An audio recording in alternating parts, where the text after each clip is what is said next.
Tout est incroyable, ça fait plaisir. Nicolas Haute, c'est fou parce qu'on se connaît depuis très très longtemps. Enfin, très très longtemps. Ouais, si, ça fait longtemps. Première fois qu'on a une interview comme ça posée parce que monsieur est l'homme de l'année, un des hommes de l'année, hein, déjà. 2024, coach de l'année pour nous. 2025, là ça commence très très bien. On a marqué beaucoup de points sur le coach de l'année 2025. Oui. À quel point tu savoures là? Parce que pour les gens qui te découvrent cette année, donc tu étais au MMA Factory, tu pars du MMA Factory, donc extrêmement talentueux Nicolas Haute, mais, et c'est pas un petit mais, beaucoup de talent, mais malheureusement pas d'athlète au plus haut niveau. Est-ce que tu as attendu ce moment-là qui est un... J'ai même pas envie de dire comeback parce que c'est un rôle complètement différent puisque là c'est toi qui as vraiment les rênes.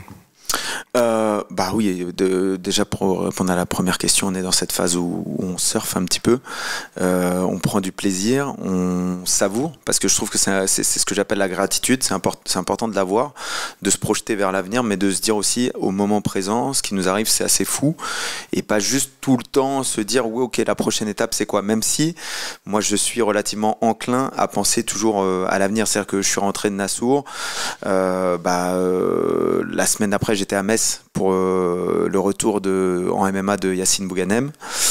Et la semaine suivante, j'étais à Bayonne avec Benoît Saint-Denis. Donc forcément, toujours le regard porté vers l'avenir. Mais en même temps, ouais, bien sûr, on profite.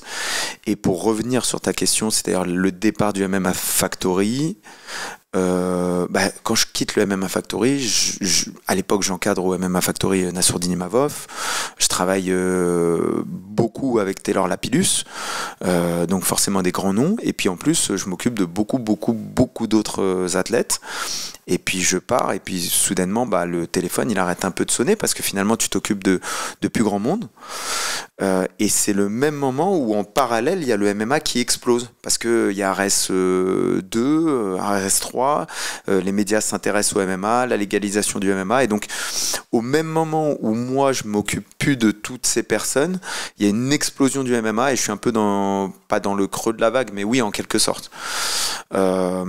La chance que j'ai, c'est que quand je reviens, à l'époque je pars aux États-Unis pendant 3 mois, j'en profite pour faire une pause parce que j'ai enchaîné pendant plusieurs années, quasiment 7 jours sur 7 entre les coachings, la préparation physique au Krebs Île-de-France, le poste, j'étais enseignant sur la méthodologie d'entraînement, pareil au Krebs Île-de-France, le poste de directeur de la performance au MMA Factory, donc tous ces postes, et donc pendant 2-3 ans j'enchaîne quasiment 7 sur 7, et donc là il y a une pause et j'en profite pour partir aux États-Unis pendant 3 mois. Quand je rentre des États-Unis, il y a Lionel Bressefin qui me dit, avant que je rentre des États-Unis, qui me dit j'aimerais bien que tu sois entraîneur de l'équipe de France. Et donc pour la petite anecdote, je pars de San Francisco le vendredi. J'arrive le vendredi soir avec tout le décalage horaire et tout le vol, j'arrive le vendredi soir à Paris, et le samedi matin je suis à l'aéroport Charles de Gaulle pour me diriger en direction d'Abu Dhabi, et je repars au moment où je remets les pieds sur le sol français, je pars pour les championnats du monde de MMA amateur. Et c'est le début d'une nouvelle aventure qui commence en tant que coach de l'équipe de France, en tant que coach de MMA au sein du Mamoudi Gym. Donc on ouvre cette section MMA. C'est au même moment. C'est au même moment. Okay. C'est-à-dire quand je reviens, je reprends directement. C'était les mondiaux avec Axel Sola, il y avait aussi Aldric, non? Non, ça c'était 2019. Donc 2019, non, c'était avant, où vous étiez là d'ailleurs. Ouais. On avait fait la première interview La Sueur dans le canapé qui n'avait pas fonctionné. On avait dû la refaire. Vous l'aviez perdue. Regardez. Il faut en parler. Voilà. Et non, 2019, on est ensemble au Bahreïn avec Aldric Cassata, avec Axel Sola, avec Virgile Auguin, avec Paulin Bégueil, avec Jordan Zebo. Oui.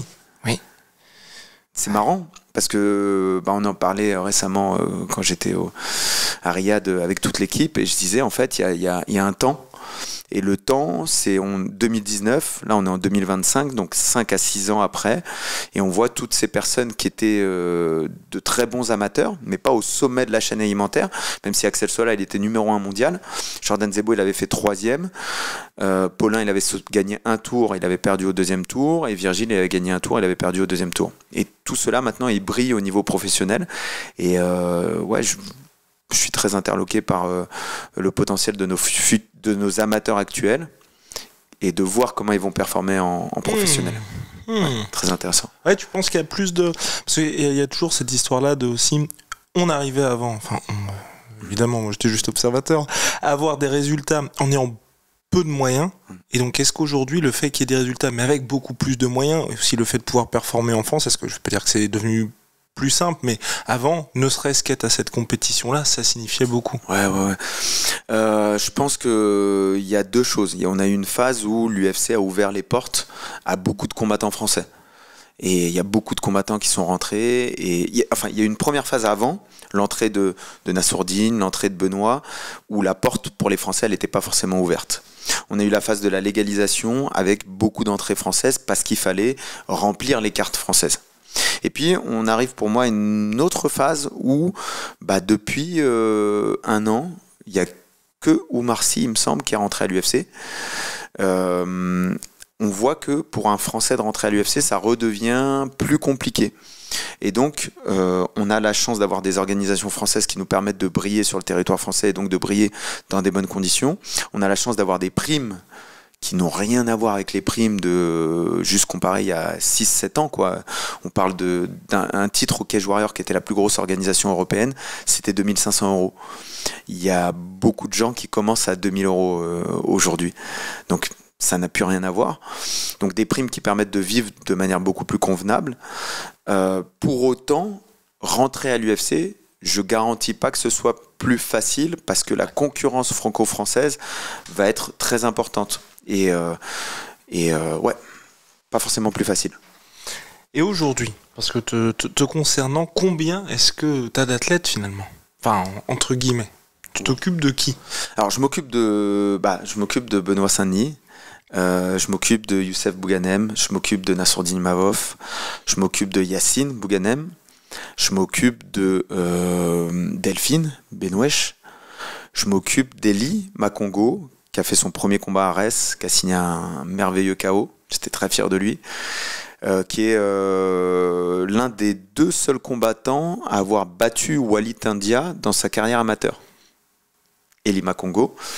Je m'occupe de Wissem Arkmouche, qui vient de signer une magnifique victoire à Arès aussi, qui a 7-1 et qui se dirige tranquillement vers la ceinture d'Arès. On va voir. Oui, d'accord. Tranquillement, on va voir quand. Oui. Mais je pense qu'il est pour moi sur une demi-finale avant d'aller disputer la ceinture. Je m'occupe de Jorik Montagnac, qui se dirige lui aussi tranquillement vers une ceinture à l'octagone, qui sort de 2 victoires l'année dernière à l'octagone. Et je pense qu'au niveau des combattants les plus connus et les professionnels dont je m'occupe, je pense qu'on a fait le tour là-dessus. Et comment ça se passe ? Parce que bon, là, je pense que le téléphone, tu vois, doit commencer à sonner pas mal. C'est quoi ? On écrit à Smart Fight et ça y est, il nous prend sous son aile. Parce que là, c'est ce qui est intéressant avec toi. C'est, je me souviens, quand on parlait de ces dernières années, t'aimais bien justement ce côté où t'avais peu d'athlètes. C'est ça. Et là, t'as des gars qui sont tout en haut, proches, et d'autres qui débutent. Comment ça se passe, toi, le choix de te dire, je vais faire confiance à tel ou tel athlète, je vais choisir tel ou tel athlète? La première des choses, c'est que la réalité, c'est que je deviens connu du grand public, mais tous les athlètes dont on parle, là, ils me connaissent depuis longtemps. Quand Michael Lebou, il vient faire une grosse partie de sa préparation pour le KSW, c'est parce que Michael Lebou, on était partenaire d'entraînement, on se connaît depuis très longtemps, et donc forcément, c'est un choix qu'il fait, pas par la médiatisation de Nicolas Haute, mais parce qu'on se connaît depuis longtemps. Et c'est le même cas pour Benoît, pour Nassourdine, pour Jorik, etc., etc.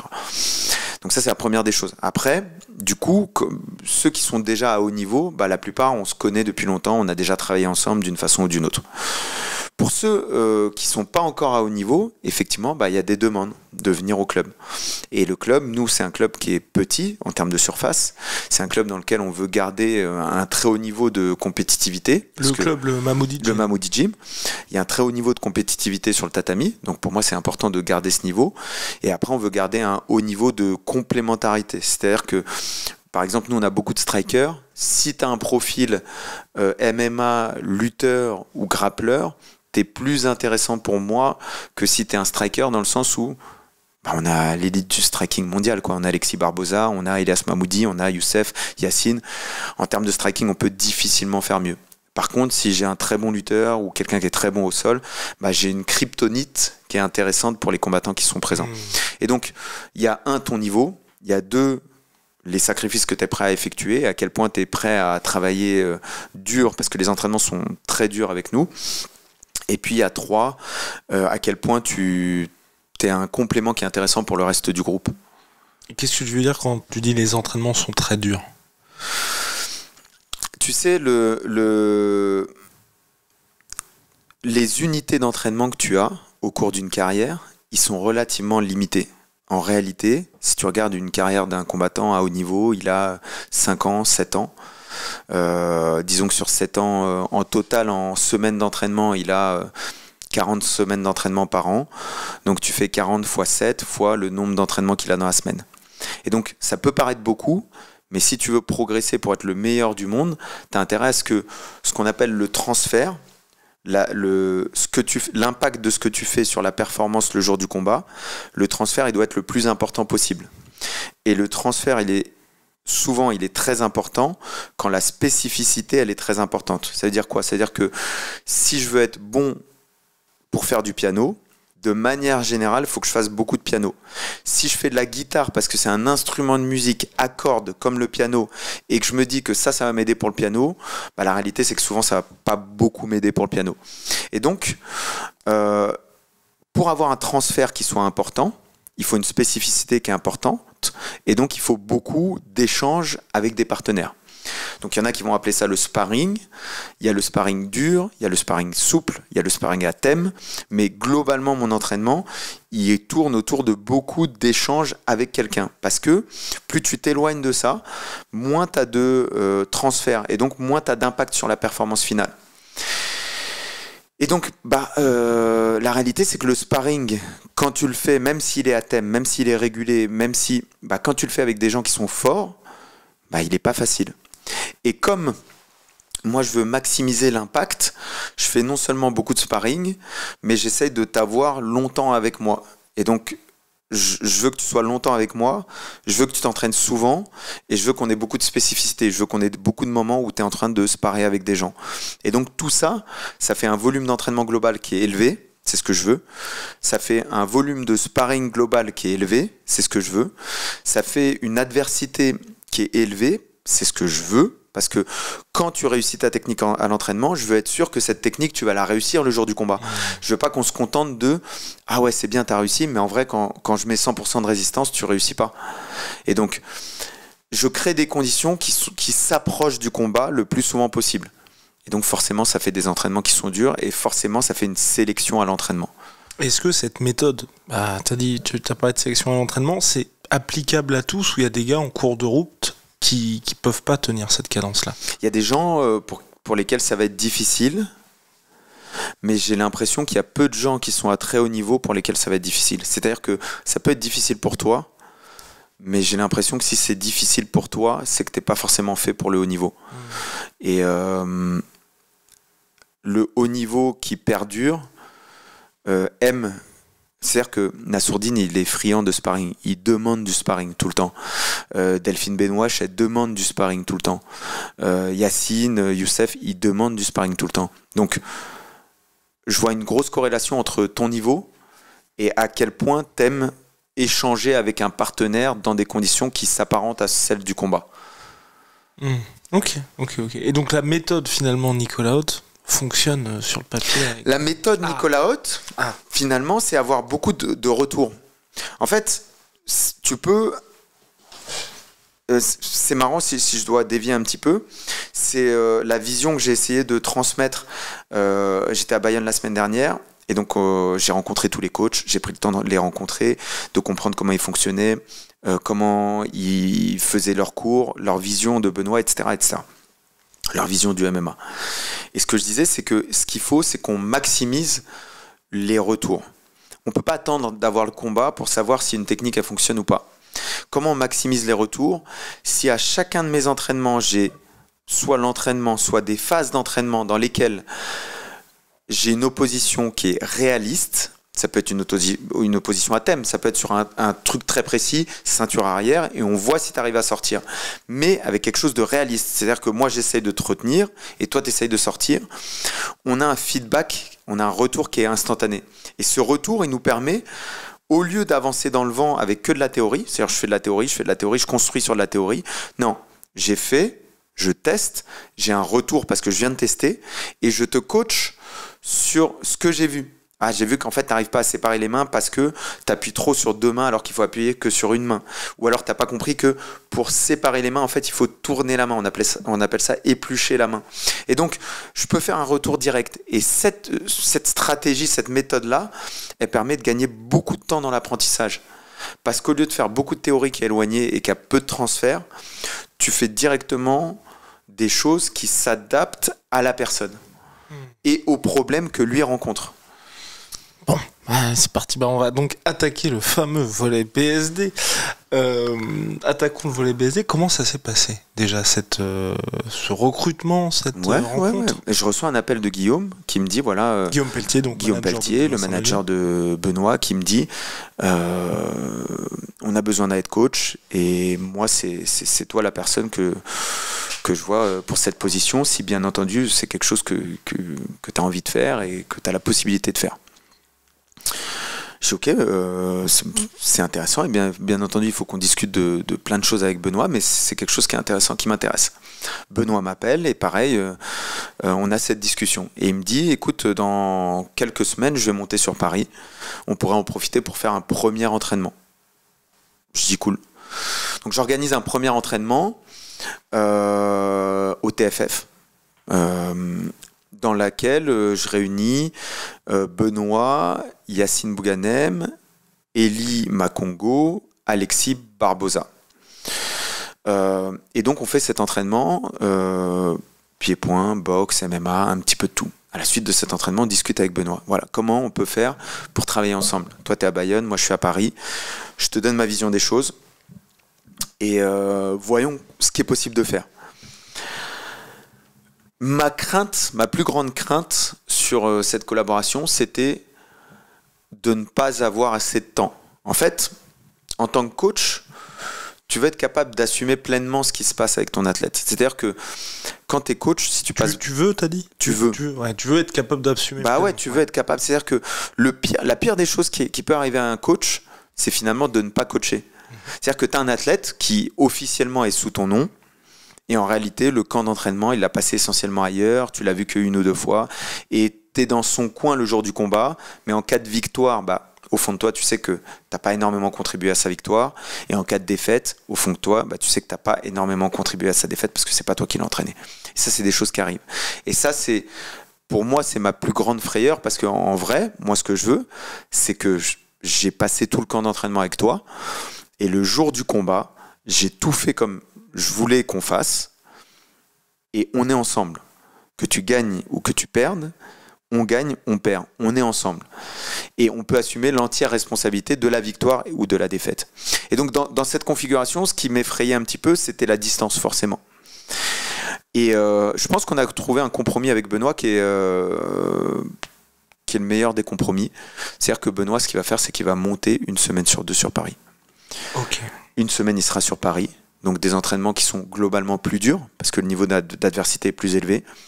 Ça nous permet de passer beaucoup de temps ensemble, que moi je m'habitue à lui, que lui s'habitue à moi, que moi je comprenne quelles sont les meilleures solutions pour lui, que lui comprenne ce que je veux dire dans ma vision du MMA, et ça prend du temps. Et la semaine suivante, il est à Bayonne, avec ses coachs historiques, avec les coachs avec lesquels il s'entraîne depuis longtemps. Et on essaie de perpétuer la vision qu'on a eue de Paris, de travailler sur les réglages qu'on a vu qu'il fallait faire sur Paris. Et donc on a plutôt des phases de développement sur Bayonne, avec des sparring partners qui sont moins difficiles, mais qui sont quand même bons, mais qui sont quand même moins bons que ceux de Paris, mais qui lui permettent de régler tous les détails techniques, stratégiques, etc. Et on a besoin de tourner avec des gens qui sont... En fait, il y a des moments où il faut tourner avec des gens qui sont aussi forts que nous, il y a des moments où il faut tourner avec des gens qui sont plus forts que nous, et il y a des moments où il faut tourner avec des gens qui sont moins forts que nous. Et c'est juste l'optique de travail doit différer. C'est-à-dire que quand je tourne avec quelqu'un qui est moins fort, je dois travailler sur mes points faibles. Quand je tourne avec quelqu'un qui est aussi fort que moi ou plus fort que moi, je dois essayer d'imposer mes points forts. Et donc, c'est pas le même type de travail. Et donc, avec une vision synchrone entre les coachs de Paris et les coachs de Bayonne, Benoît au centre de la stratégie d'entraînement et une alternance entre Paris et Bayonne, pas Paris et Marseille. Je pense qu'on a établi la meilleure façon de travailler. Le seul truc que je voudrais préciser en plus de ça, c'est la volonté avant. Donc ça, c'est en hors camp d'entraînement. Quand le camp d'entraînement débute, Benoît sera essentiellement sur Paris. L'idée, c'est que quand le camp d'entraînement débute, il soit sur Paris du lundi au jeudi. Et qu'ensuite, le jeudi midi, il puisse retourner à Bayonne et aller avec son prépa physique là-bas, faire le sol avec Chris Savoca, faire des réglages de pied-point ou technico-tactiques avec Chris ou avec Johan, qui puisse faire sa récup, etc., etc. Et donc, moi, à partir du moment, c'est ce que je lui ai dit, si j'étais du lundi au jeudi matin, c'est suffisant pour moi sur le camp d'entraînement. Mais par contre, 6 semaines avant, faut qu'on prenne ce rythme où chaque semaine, tu es là du lundi au jeudi. Donc même pour lui, c'est un vrai investissement.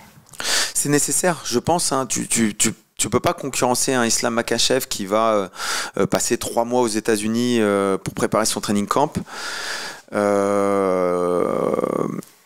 C'est un jeu de sacrifice presque. Ouais. Le haut niveau, c'est un jeu de sacrifice. Mais là, j'ai cette impression... Bon, c'est peut-être pas idéal par rapport à d'autres athlètes que tu as, mais quand on voit un Dustin Poirier qui partage justement son temps entre la Louisiane et American Top Team, et puis même, on va dire, énormément d'athlètes américains, c'est possible. Et puis je le dis aussi aux gens qui nous regardent, qui n'ont peut-être pas l'habitude avec les combattants français, il y a beaucoup d'Américains qui font ça, comme tu le disais, Islam. Enfin, après, Islam, c'est différent parce que ce soit Daghestan ou États-Unis. C'est compliqué. Voilà, oui. Il y a des tueurs à gages de tous les côtés. Mais un gars comme Dustin Poirier, il a réussi à faire sa carrière comme ça aussi, qui est une très belle carrière. Ouais. Ouais, exactement. Aux États-Unis, ça se fait beaucoup. Hein. Ça se fait énormément. Donc, bon. Et donc là, concernant Benoît Saint-Denis, toi, tu y étais aussi.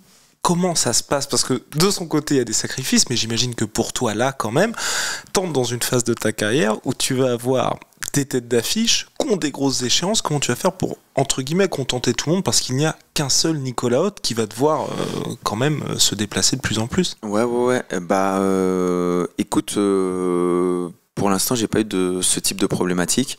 La chance que j'ai, c'est que j'ai un cadre d'entraîneurs à qui je fais confiance, qui peuvent prendre un relais très très solide en mon absence.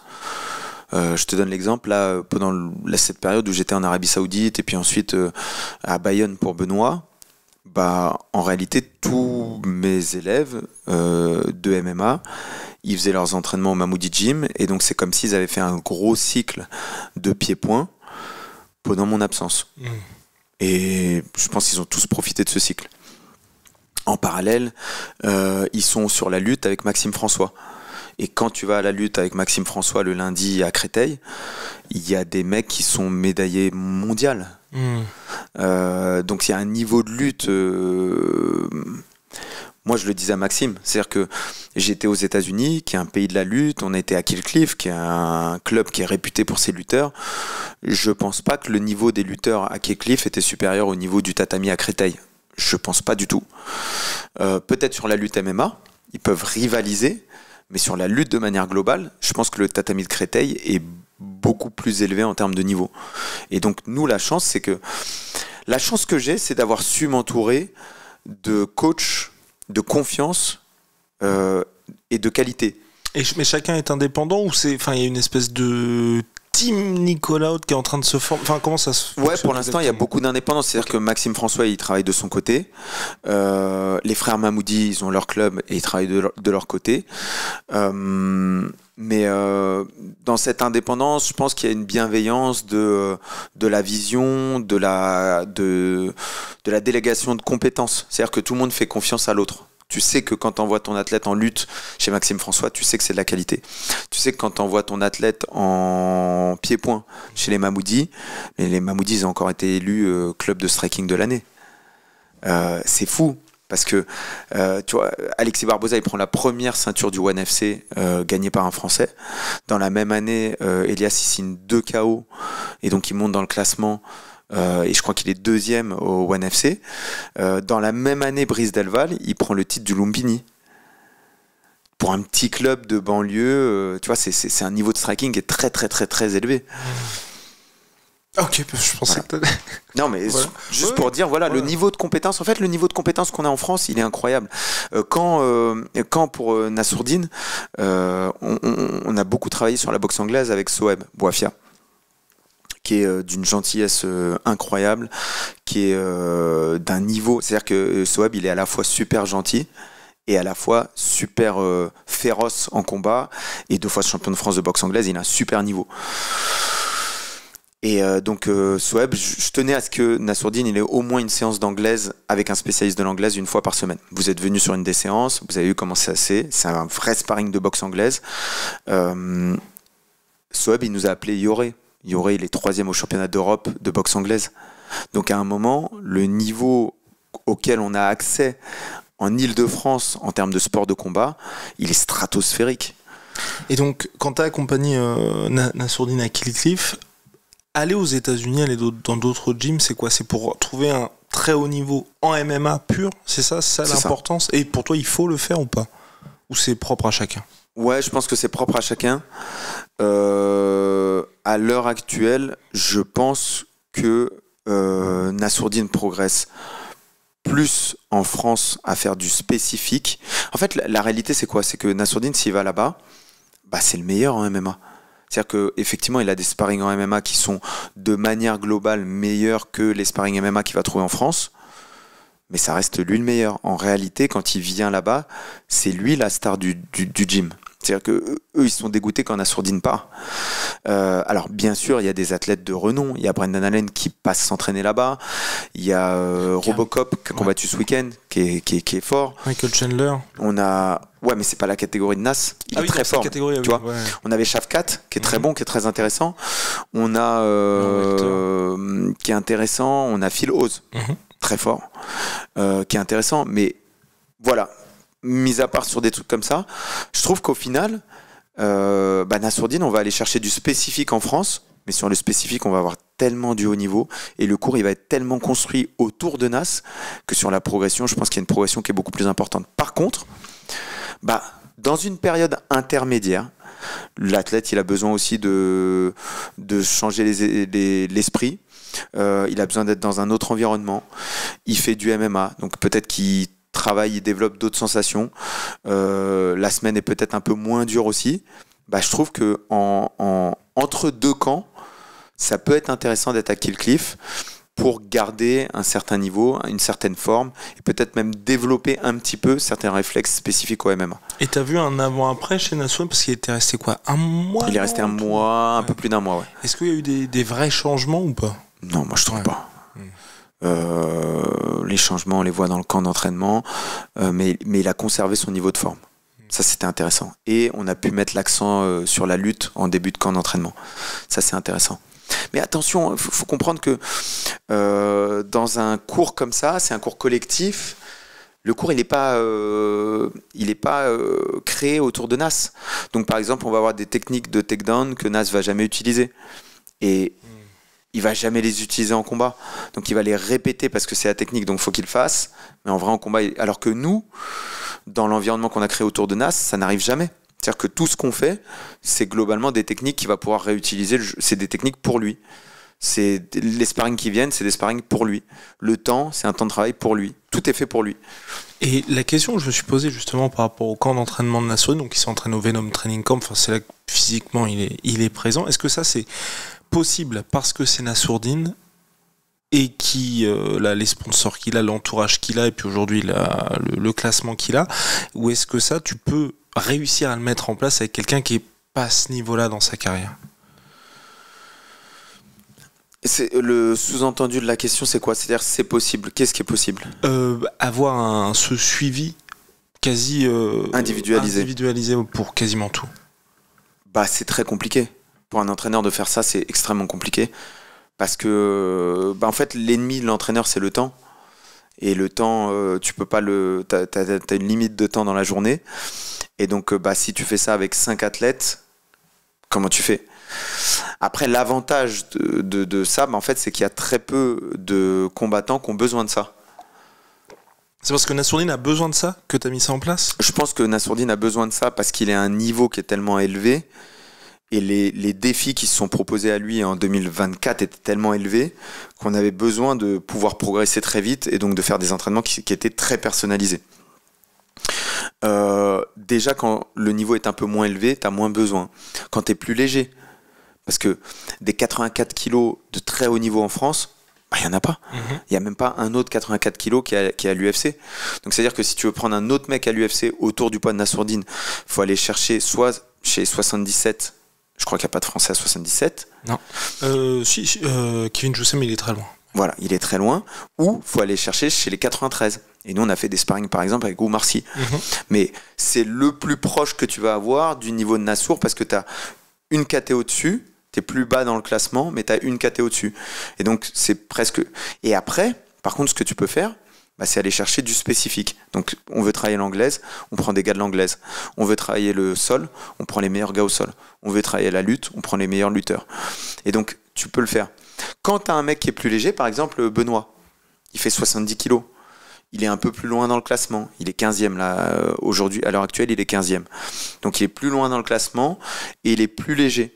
Eh ben, c'est facile de trouver un mec qui fait 77 kilos ou 80 kilos, qui est au niveau national, pas international, mais il compense par un poids qui est plus élevé.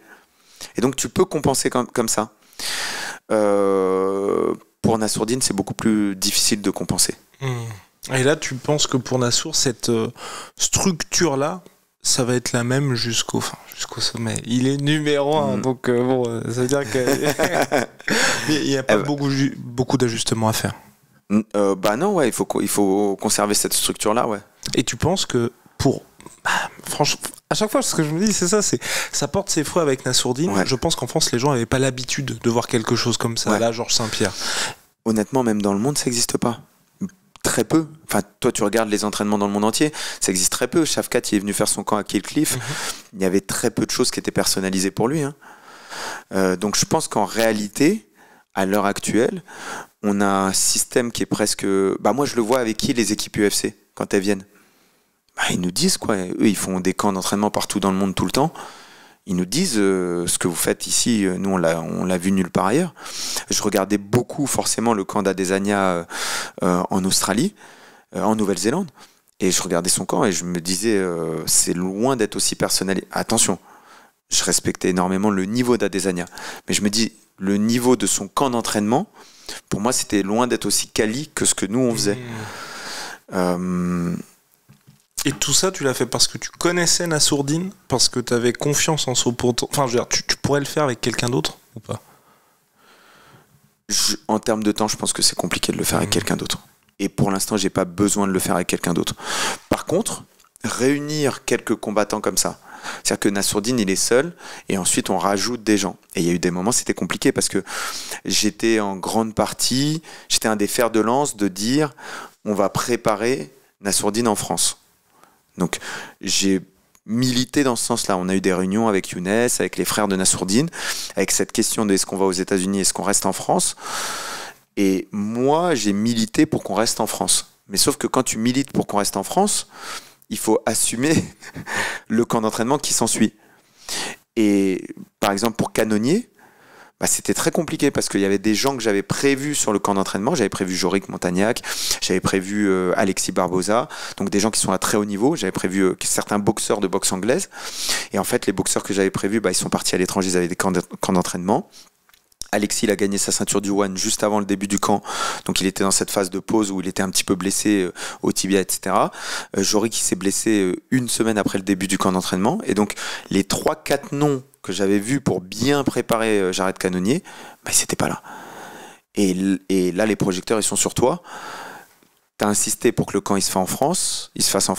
Il faut que tu assumes la qualité du camp en France. Et c'est pas facile. Donc, pour revenir à ta question de base, oui, un écosystème dans lequel on a quelques combattants qui sont autour du niveau de Nassourdine et qui sont présents en permanence, ça c'est quelque chose qui pourrait exister dans un groupe très restreint, tu vois, dans un groupe de 5, 6, 7, allez, on va dire 10 personnes de très haut niveau. Et là, pour parler un peu de toi, justement, tu sais, les projecteurs sont braqués sur toi, mais j'ai l'impression qu'il y a aussi une méthode de communication Smart Fight où c'est vrai que, à différence de certains coachs, hein, tu as cette capacité à justement te concentrer sur le sportif, ou en tout cas, tu prends la lumière, oui, mais la prendre de vraiment la bonne manière pour faire en sorte que ça se passe bien ou mal. À aucun moment ça va aller sur toi. Bah, l'athlète, il est au centre quoi, du projet. Tu sais, en vrai, la position de head coach, c'est le fait de se dire en permanence, est-ce que je remets bien l'athlète au centre du projet? Et toutes tes décisions, elles doivent venir de qu'est-ce qui est le mieux pour Nassourdine, qu'est-ce qui est le mieux pour Benoît, qu'est-ce qui est le mieux pour Yacine, etc., etc. Et donc, il y a des moments où, dans cette position de coach, tu te dis quoi? Tu te dis, quand je vais prendre cette décision, je vais écarter tel sparring partner ou je vais écarter tel ami ou tel entraîneur pendant un moment sur ce camp, de manière brève sur ce camp, parce que j'en ai pas besoin et parce que c'est mieux pour mon athlète de performer comme ça. Et tu dois avoir assez de bienveillance et avoir assez de communication pour faire comprendre à tout le monde que tu le fais pas contre l'entraîneur, tu le fais pas contre le sparring partner, tu le fais pas contre l'entraîneur, tu le fais juste pour l'athlète. Et c'est une position qui est pas facile parce que dès que tu écartes quelqu'un, le mec il va se dire il m'écarte parce que lui il veut se mettre à ma place ou il m'écarte parce que il pense que je suis pas assez compétent, etc., etc. Et toi, ton seul intérêt, c'est toi tu dois tout faire pour que l'athlète le jour du combat il gagne. Et quand le jour du combat ton athlète gagne, tout le monde est content. Même le mec qui finalement a été écarté un petit peu tôt, même le mec qui finalement il est content parce qu'il y a la victoire. Mais tu dois jamais perdre de vue l'intérêt de l'athlète au profit de connexion, d'amitié, de sympathie. L'intérêt de l'athlète doit toujours primer. Tout ce que tu as appris en ce sens-là, c'est quoi? C'est des moments qui ont été difficiles ou c'est depuis le début, tu t'es tenu à cette manière de fonctionner? Non, je pense que j'ai évolué au fur et à mesure du temps. Tu sais, j'ai beaucoup appris. La chance que j'ai eue, je pense que tu le sais parce que tu l'as vu, la chance que j'ai eue, c'est que la réalité, c'est qu'il y a beaucoup d'entraîneurs, quand ils commencent avec des amateurs qui viennent de commencer. Et puis, il faut le temps que l'amateur il devienne professionnel. Donc, ça prend 4-5 ans. Et puis ensuite, il devient professionnel. Et puis ensuite, dans les professionnels, c'est pas tous qui gagnent en professionnel. Et donc, finalement, dans la plupart des entraîneurs, ils ont 1, 2, 3 professionnels. Si peut-être quand ils ont un peu de chance, ils ont un club qui marche bien, ils ont 5 professionnels. Mais je parle dans une carrière de combattant, d'entraîneur. La chance que j'ai eue, c'est que moi, quand j'ai commencé, je suis rapidement passé des amateurs aux professionnels. Et rapidement, comme le MMA Factory, c'était le fer de lance du MMA français à l'époque, il y avait, 30 ou 50 professionnels. Il y avait des coachings et des combats quasiment tous les week-ends. Donc, j'ai pu accumuler une expérience dans un temps des 6 années où j'étais au MMA Factory. Pendant 6 ans, je pense que j'ai accumulé une expérience que certains entraîneurs, ils mettent une vie à accumuler autant d'expérience. Et moi, j'avais tout de suite les mains dans le très haut niveau. C'est-à-dire que mon premier coaching professionnel de MMA, c'était le coaching de Yuri Bedjenari, champion du monde de MMA amateur. Ça, c'était mon premier coaching pro. Et puis ensuite, tu te retrouves dans le coin de Taylor Lapillus à l'UFC. Ensuite, tu te retrouves dans le coin etc., etc. Donc, en fait, les noms, tout de suite, tu es dans le coin de gens qui sont très performants. T'as sur le tatami, il y a une vidéo où on me voit coacher au MMA Factory. Sur le tatami, il y a Khalil Rountree qui a combattu pour le titre. Il y a Cédric Doumbé, il y a Cyril Gane, il y a Nassourdine Imavov. Sur le même tatami, c'est pas sur le même tatami, tu as toutes ces personnes-là. Et donc forcément, le niveau des athlètes qu'on m'a confiés dès le départ, il était très très très élevé. Et donc je pense que j'ai fait beaucoup beaucoup beaucoup d'erreurs et j'en fais encore. Mais j'ai eu la chance d'avoir plein d'opportunités de faire des erreurs et de progresser sur les erreurs que j'avais fait. Et sportivement, tu as vécu des séparations avec des athlètes où les gars à partir du moment... Ah ouais, ok. Vas-y, dis-moi. Où les gars à partir du moment où ils sont avec toi, justement, ta méthode, ils adhèrent. Parce que tu sais, souvent... dernièrement, que ce soit Daniel Voirin, Fernand Lopez, il y a eu pas mal d'athlètes qui ont vécu des séparations de coachs qui ont été médiatisés. Est-ce que toi, tu as vécu ça ou certains de tes athlètes qui étaient importants pour toi sont partis ailleurs?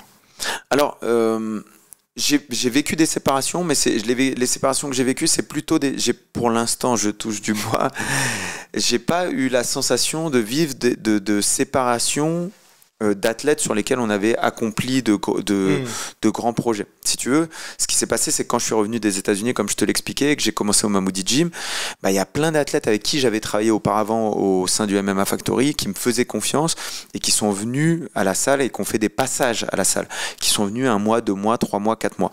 Et donc, sur cette période, sur ces passages, il y a eu des choses qui ont accroché, il y a eu des athlètes qui ont accroché. C'est le cas de Yacine Bouganem, il est venu à l'époque, il a accroché, donc il est resté. Et puis, il y a des gens avec lesquels on a moins accroché ou dans lesquels finalement ma façon de travailler leur convenait pas et finalement on n'a pas continué à travailler ensemble. Mais c'était pas des réelles séparations comme si on avait fait 1, 2, 3, 4, 5 combats ensemble et ensuite au bout de 5 combats tu comprends que on n'est pas fait pour travailler ensemble et tu t'en vas. On n'a pas eu ça. Ce qu'on a eu, c'est des gens sur lesquels on n'a pas eu le temps, assez de temps pour bien travailler ensemble et finalement ils n'ont pas adhéré et c'est normal quoi en fait. Toute personne, tu vois, il y a des gens qui adhèrent aux médias La Sueur et puis il y en a qui adhèrent à d'autres médias et c'est pas grave, tu vois, à partir du moment où moi-même en vrai j'ai toujours favorisé ça, c'est-à-dire que quand tu viens me voir, je veux pas fermer la porte. Je veux que si tu te sens mieux avec tel autre coach, va avec tel autre coach. Si tu te sens mieux à travailler en boxe, je préfère largement ça que tu partes ailleurs et que tu partes tôt ailleurs plutôt que je t'enferme dans un système où je te dis non, t'as pas le droit d'aller ailleurs. Non. Et puis au bout d'un an, plein de frustration, tu sens que t'as pas progressé et du coup tu m'en veux, etc., etc. Non, je pense que si tu fais bien ton boulot, les gens vont revenir. Y a pas de... Et si les gens reviennent pas, c'est qu'ils pensent qu'ils sont mieux ailleurs. Et s'ils sont mieux ailleurs, ensuite il y a la performance qui va parler. Est-ce qu'ils performent mieux ailleurs ou est-ce qu'ils performaient mieux avec toi? Et ça, tu vas le constater dans le temps. Mais fin de l'histoire, quoi. Y a pas de... Tu peux pas... on va se dire la vérité. Tu peux pas convaincre quelqu'un de travailler avec toi. Tu sais, c'est comme un couple. Tu vas pas convaincre une nana de rester avec toi. Soit elle a envie de rester avec toi et c'est ta nana et c'est le meilleur scénario au monde, tu vois. Elle est là, elle est contente d'être avec toi et toi tu es content d'être avec elle. Soit finalement ça se passe pas bien, faut laisser la liberté à la personne d'aller faire ce qu'elle veut, quoi. Mais ça doit, toi tu ne l'as pas vécu, tous les voyants sont ouverts pour Nicolas de toute façon, mais ça doit être très dur. Mais je vais le vivre, je vais le vivre un jour comme tout le monde. Et ça doit être très dur de voir un élève, tu vois, performer mieux que lorsqu'il était avec toi. Je pense que c'est parce qu'en fait, pourquoi il y a cette forme de... Pourquoi c'est très dur? Parce que le mec t'a quitté. Toi, t'es coach, tu penses que tu fais le meilleur boulot possible. C'est un coach, c'est ce qu'il dit. Il se dit, je fais le meilleur boulot. Il essaie de faire le meilleur boulot. Quelqu'un se sépare de toi, donc tu te dis forcément, en théorie, il va trouver moins bien. S'il performe mieux, c'est probablement qu'il a trouvé mieux.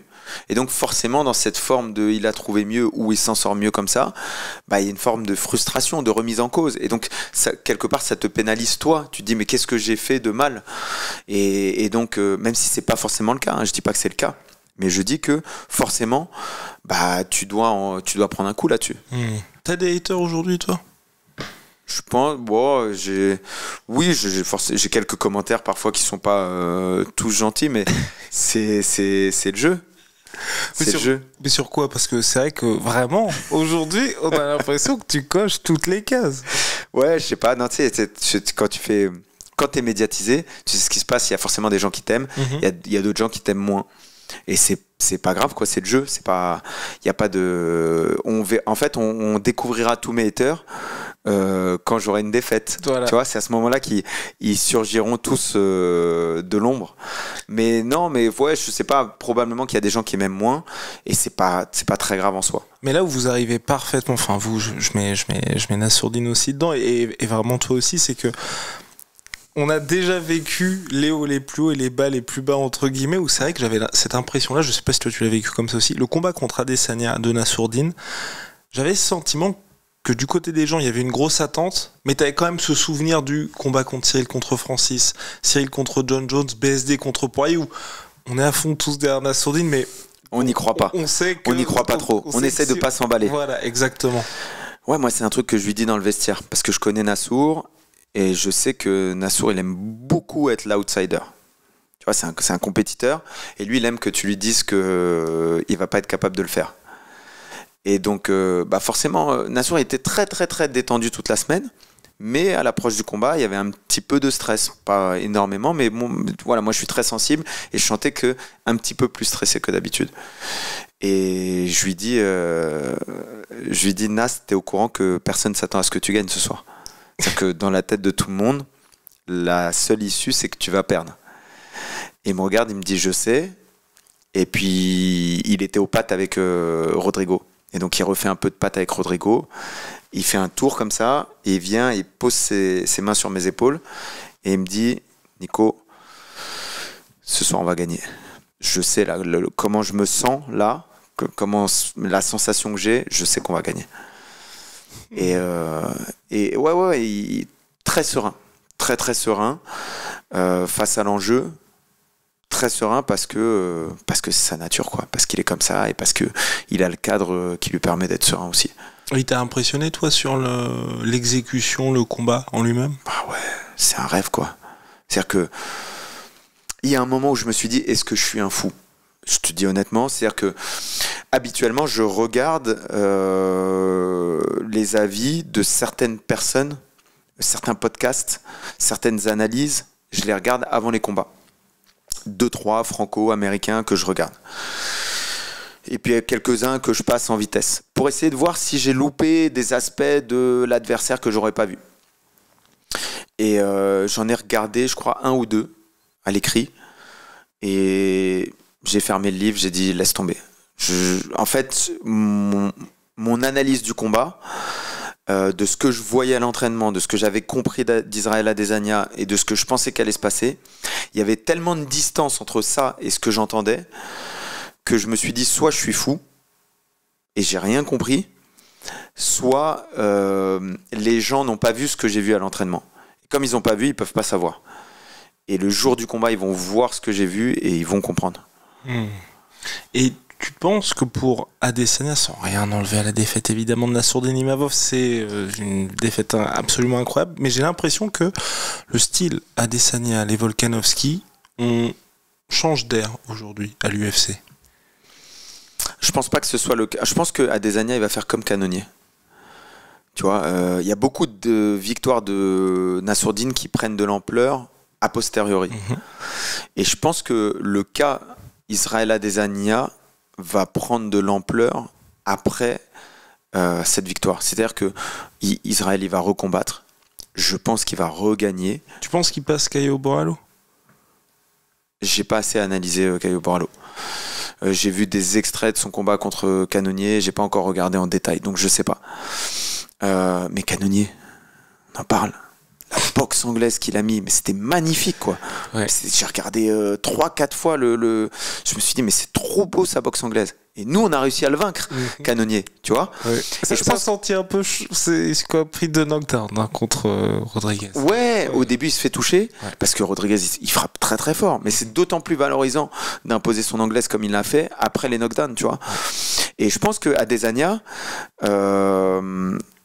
tu le vois le premier round, il est là, il est présent, il est fort, t'entends le conseil du coin à la fin du premier round, t'as peut-être pas entendu, sur ESPN ils ont passé, ils sont contents à la fin du premier round, ils disent on est bien, on est comme ça, on continue, donc tu vois Israël Adesanya, en vrai, je te dis cette défaite qu'il a prise, il va rebondir, il va gagner des combats, et Nassourdine, cette victoire va prendre encore plus de valeur. Ok.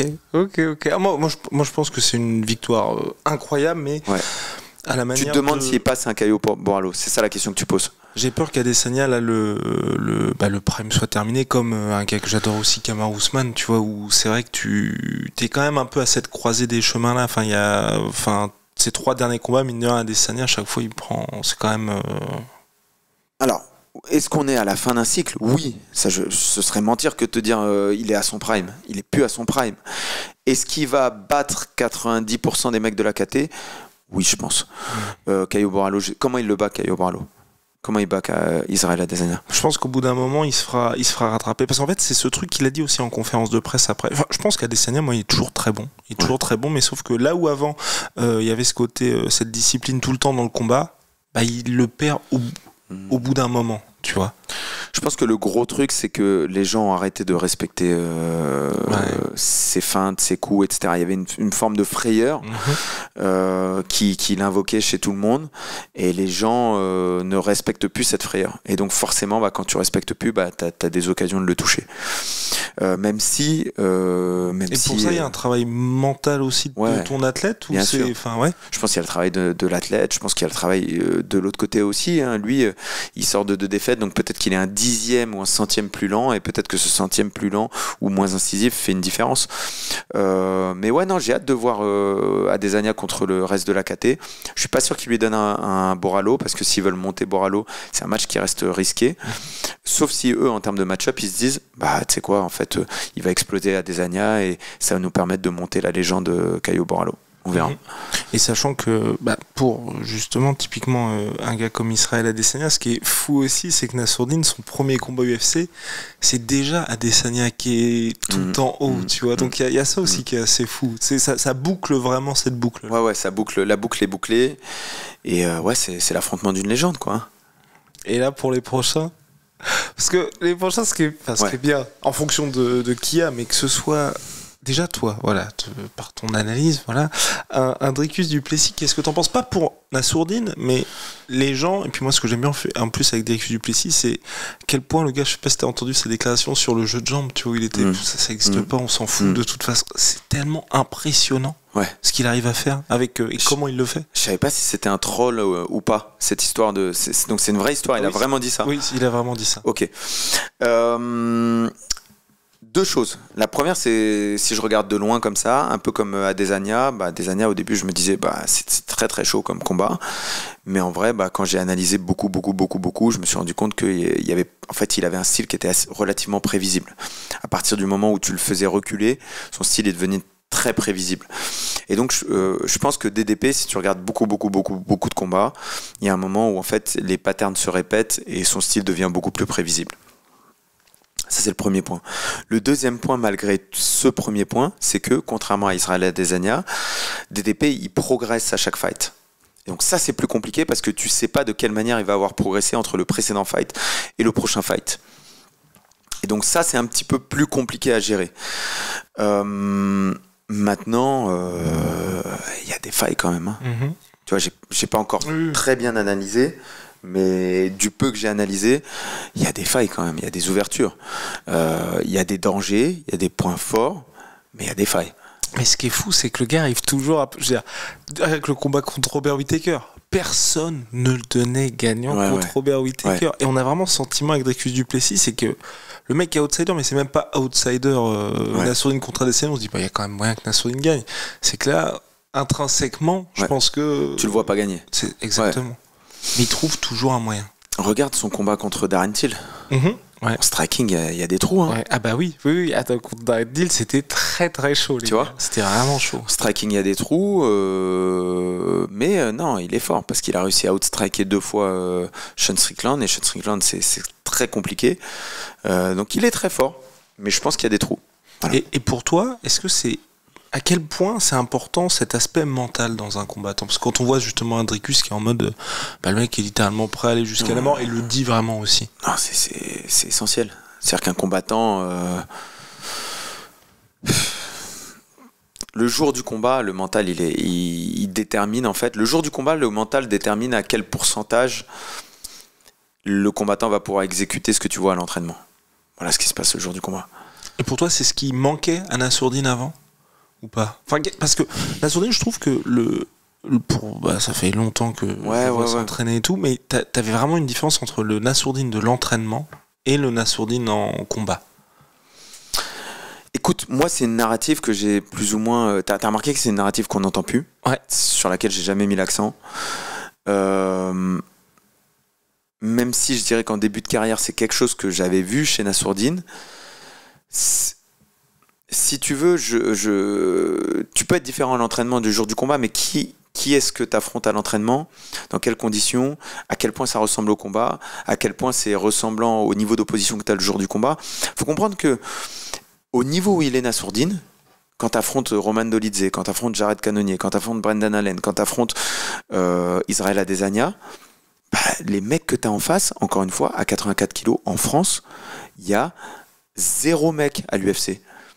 Le meilleur 80, tu prends les 2 meilleurs classés en 84 kilos en France, Virgile Auguin et Mathieu. Je sais pas combien ils sont au Fight Matrix, tu vois, mais c'est probablement autour de 100 quelque chose, tu vois. Donc, si tu spares avec quelqu'un qui est 120 et qu'ensuite, le jour du combat, tu as quelqu'un qui est 10e, est-ce que tu es beaucoup plus performant à l'entraînement que le jour du combat, ou est-ce que le niveau à l'entraînement est beaucoup plus bas que celui du combat? Tu vois ce que je veux dire? Et du coup, moi, le biais par lequel j'essayais de passer, plutôt, c'était de dire, comme de toute façon, en termes d'opposition, on n'a pas des gens qui sont aussi forts que les gens de l'UFC, on va aller chercher des spécialistes. Et on va cumuler les spécialistes. Et on va prendre des mecs du MMA pour des phases où on a besoin de mecs de MMA, mais parfois on va alterner. On a beaucoup alterné des spécialistes avec des mecs du MMA. Israël Adesanya, on a alterné Hassan, spécialiste du K1, avec Ilian Boifia. Roman Dolidze, on a alterné Jorik avec Thomas Loubersan. Tu vois, on alterne des gens du MMA avec des spécialistes d'une discipline. Et donc, tu crées un niveau d'opposition qui est très fort du coup, mais qui est beaucoup plus proche du niveau d'opposition que tu vas avoir le jour du combat. Et pour mettre en place un camp comme ça, financièrement, c'est facile ou c'est quand même très compliqué? En France, c'est relativement facile. Parce que c'est encore une fois, c'est la chance de la France, tu vois. Géographiquement, tu veux dire? Géographiquement, en Île-de-France, on a un regroupement de talents. L'Île-de-France, c'est le Daghestan des sports collectifs. C'est-à-dire que quand tu regardes le Daghestan, on dit toujours c'est un tout petit endroit, mais qui cumule le plus de combattants de haut niveau au monde. L'Île-de-France, c'est la même chose pour les sports collectifs. C'est-à-dire que tu regardes nos résultats aux Jeux Olympiques en basket, en foot, en volleyball, en handball, c'est incroyable ce qu'on fait. Et ça, c'est tout regroupé en Île-de-France. Et dans les sports de combat, effectivement, le MMA, c'est une discipline récente, donc on n'a pas le même niveau en MMA, mais en boxe anglaise, en sol, en pied-point, c'est incroyable les niveaux qu'on a en Île-de-France. Et donc, en lutte. Et donc, quand tu cumules tous ces niveaux, que tu as accès à un gros réseau, que au fur et à mesure des années dans le milieu, tu as développé des contacts et tu as une vibe, une bienveillance qui fait qu'il y a plein de gens avec qui tu peux travailler, finalement, c'est pas si dur que ça. Mais parce que je suis chez moi, je suis en Île-de-France. Tu me demandes de faire le même camp dans le sud de la France, je peux pas. Tu me demandes de faire le même camp aux États-Unis, je suis même pas sûr que je peux avoir le même niveau de qualité de sparring partner. Ouais, oui. Et évidemment, l'autre gros gars de la catégorie, c'est Khamzat. On a compris que c'était pas le combat idéal et de toute façon, selon toute vraisemblance, il devrait avoir le prochain title shot. Khamzat Chimaev, pour toi, est-ce que c'est aussi on a plus ce sentiment que par rapport à Dricus qui a la ceinture, donc aujourd'hui, s'il avait pas la ceinture, je pense que personne ne parlerait de lui, mais qu'avec Khamzat, on a ce côté talent générationnel aussi. Si tu veux, la difficulté avec Khamzat, qui est un peu la même que celle de DDP, c'est que t'as pas de blueprint pour le battre, parce que personne l'a battu. Et ça, c'est toujours compliqué pour un entraîneur, c'est de ne pas pouvoir se baser sur une défaite pour dire le chemin de la défaite, c'est celui-ci. On l'a vu. Donc ça, c'est l'aspect compliqué de Khamzat, c'est l'aspect compliqué de DDP. Il a perdu au KSW, mais ça fait longtemps qu'il n'a pas perdu à l'UFC. Et donc, c'est difficile de trouver le chemin de victoire. Ensuite, on a un aspect hyper-domination, qui est aussi perturbant, qui est compliqué. Mais, là aussi, on a vu round 2, round 3 contre Burns. On a vu round 2, round 3 contre Ousmane. Donc, on a vu des failles. On a vu des choses qui se passaient moins bien. Ce qu'on n'a pas vu, c'est quelqu'un qui arrive à utiliser toutes ces failles. Aïe. Et pour toi, la victoire, toi personnellement, celle contre Adesanya, c'est la plus satisfaisante de ta carrière? Largement. Pour moi, c'est la plus grosse victoire de l'histoire du MMA français. Période. Ouais. Non, mais non. Pour moi. Vas-y. Mais parce que De loin. Parce qu'il est très bon. Il est très bon communicant, très bon en marketing aussi. Donc là, vous voyez, il tire la couverture, tout ça. Mais ouais. Non, mais... de loin. Honnêtement. Okay. S'il y avait une autre victoire que je considérais plus importante dans l'histoire du MMA français, je le dirais. Là où c'est discutable, c'est l'enjeu. Si tu dis l'enjeu, tu peux parler de la victoire de Cyril Gane contre Derek Lewis. Et attention, hein, Cyril Gane, immense respect pour Cyril, pour l'athlète, pour son accomplissement. Mais pour moi, tu ne peux pas comparer une victoire, hormis l'enjeu de la ceinture intérimaire, tu ne peux pas comparer une victoire contre Derek Lewis, donc quelqu'un qui n'a jamais eu la ceinture officielle de l'UFC, qui, voilà, c'est pas une légende des poids lourds, Derek Lewis, et une victoire contre Adesanya, qui est l'une des deux légendes des moins de 84 kilos. On est d'accord. Et en plus de ça, la manière de la victoire, c'est-à-dire que tu bats Adesanya en striking, ça y est, quoi, c'est game over, quoi. Pour moi, c'est incroyable, quoi. Et à contrario, parce que là, faut qu'on le fasse redescendre un peu, ton pire souvenir en tant qu'entraîneur, le moment où ça a été compliqué. Pire souvenir, c'est toujours des défaites. J'en aurais plein à te citer. J'ai envie de parler de la défaite d'Arnold Quero. Il enchaîne 7 victoires d'affilée, dont plusieurs victoires qu'on fait ensemble, qu'on va chercher à l'étranger.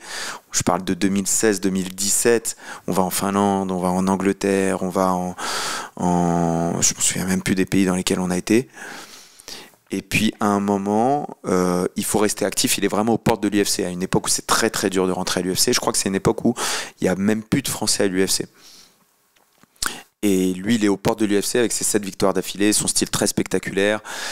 Et donc on décide de rester actif en allant prendre un combat au Cage Warrior. Et Arnold, il a un style qui est un style de in and out. Je rentre, je sors. Et donc il fait 1, il fait 2, retrait, et il fait remise avec le bras arrière. Très MMA Factory, in and out, je pénalise avec mon footwork, etc., etc. Et il tombe face à un Anglais qui par la suite a eu la ceinture du Cage Warrior, Dean Truman. Et l'Anglais, ce qu'il fait, c'est qu'il dit « Ok, je vais prendre le jab, mais quand je vais prendre le jab, je vais pas reculer, je vais envoyer mon crochet du droit, mon cross, de la manière la plus puissante possible. » Et donc il prend le jab, il envoie le cross, il touche Arnold, et Arnold il se fait mettre KO en 12 secondes. Et donc c'est en 12 secondes un projet de vie qui s'effondre. Tu vois, parce que tu sais que c'est une défaite, tu sais que revenir de cette défaite ça va être compliqué, tu sais que ta série de 7 victoires elle est annulée, tu sais que probablement tu vas pas aller à l'UFC, et donc tout ton projet il s'effondre sur cette droite. Et bah du coup c'est forcément un moment très difficile en tant que coach. Et il n'y a aucun moment, toi, où tu t'es pas dit je vais abandonner, mais je vais faire autre chose aussi? Mais si, à mort. Ouais. C'est-à-dire que je t'ai raconté, première fois où j'accompagne Yuri Betjenari à Malmö, en Suède pour le coup aussi. Du coup, Arnold Quero, c'était pas en Suède, c'était en Finlande. Mais j'accompagne Yuri donc, à Malmö, on gagne le combat, magnifique. Et je crois, quelques semaines plus tard, je pars avec une délégation au Cage Warrior, délégation qui contient Boubacar Baldé, Teddy Violet et Commandé. Et donc, Commandé qui gagne son combat, Teddy Violet qui affronte Paddy Pimblett, Teddy sur lequel j'avais vraiment investi beaucoup de temps, beaucoup d'énergie sur sa préparation, j'avais beaucoup grand espoir en lui. Mais on perd par soumission au deuxième round contre Paddy. Et Boubacar Baldé qui fait un combat vraiment... il est proche de la victoire, mais il s'incline. Et au final, c'est son adversaire qui rentre à l'UFC par la suite. Donc son adversaire rentre à l'UFC, l'adversaire de Teddy, Paddy Pimblett, on connaît, qui rentre à l'UFC aussi, et Commandé bat un prospect local. Et quand la soirée se finit, j'appelle Fernand, je dis écoute, c'était cool, c'était bien, mais c'est bon pour moi, le coaching c'est bon. Moi cet ascenseur émotionnel là, je n'en ai pas besoin, quoi. Je suis bien. Ouais. C'est vrai, mais la réalité c'est que après chaque défaite, la réalité d'un entraîneur c'est que tu ne peux pas entraîner sans passer beaucoup de temps avec tes athlètes. Donc c'est très chronophage. Tu ne peux pas démultiplier cette activité. C'est chronophage. Tu gagnes pas beaucoup d'argent, voire au début pas du tout. Quand tu commences à en gagner, tu n'en gagnes pas beaucoup. C'est pour ça qu'il y a beaucoup d'entraîneurs qui sont un peu aigris sur l'aspect financier. Et en plus de ça, tu as un investissement émotionnel qui est énorme, qui fait que quand tu vas combattre en tant qu'entraîneur, tu as choisi ce combat. Donc la victoire, elle est anticipée. La victoire, c'est la norme. Il n'y a pas une joie particulière pour la victoire parce que tu viens pour gagner. Ce que tu t'attends, c'est à gagner. Donc la victoire, c'est la norme. Tu n'as pas une joie de folie avec la victoire. La défaite, il y a une déception qui est énorme. Donc au mieux, tu es un peu joyeux. Au pire, tu es tout en bas de tu vas pas bien. Tu peux mettre plusieurs jours à te remettre d'une défaite. Tu vois, en tant qu'entraîneur, tu peux rentrer et 1 jour, 2 jours, 3 jours. Au début, c'est très dur. Et puis, comme tout, je pense, avec le temps, tu apprends à réguler ton niveau émotionnel. Tu apprends à réguler ton niveau émotionnel sur les victoires. Tu apprends à réguler ton niveau émotionnel sur les défaites. Tu apprends à relativiser l'importance qu'on te donne. Tu vois, quand on te remet le prix de coach de l'année, tu relativises ça et tu dis, ok, c'est cool, etc. C'est lié à ça, mais je sais ce qu'il en est. Et tu relativises les défaites. Tu sais que quand il y a une défaite, il y a une part de ta responsabilité, il y a une part qui n'est pas ta responsabilité. Il faut réorganiser les choses. La défaite fait partie du projet du sportif. Il n'y a pas de combattant qui gagne toute sa carrière. Et la défaite, plus tu avances, plus elle est probable. C'est-à-dire que le jeu des sports de combat fait que tu montes en niveau.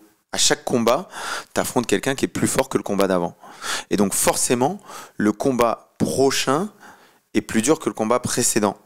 Et donc, au combat prochain, tu as forcément plus de chances de perdre qu'au combat précédent. Et donc, plus tu gagnes, entre guillemets, et plus tu as de chances de perdre au prochain. Et donc, tu le sais, en tant que combattant, tu sais ça. Et donc, en tant qu'athlète, je veux dire, et en tant que combattant, tu dois le savoir aussi. Et donc, tu apprends juste à relativiser le parcours et à savoir qu'il va y avoir des hauts, il va y avoir des bas, il va y avoir des victoires, il va y avoir des défaites. Ça fait partie du chemin. L'important, c'est de comprendre ce qui se passe pour pouvoir progresser au fur et à mesure du temps. Voilà. Et puis là, toi tu progresses tout le temps de toute façon aujourd'hui. J'espère. T'arrives à toujours te former toi-même? Tu sais, c'est marrant, je suis très content que tu me poses cette question.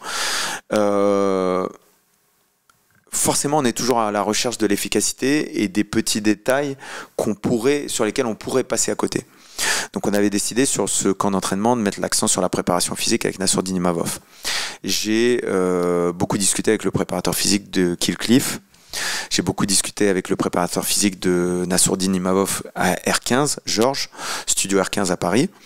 J'ai beaucoup discuté avec Sean Upside Strength, il s'appelle, c'est un Suisse qui fait beaucoup de tests physiologiques.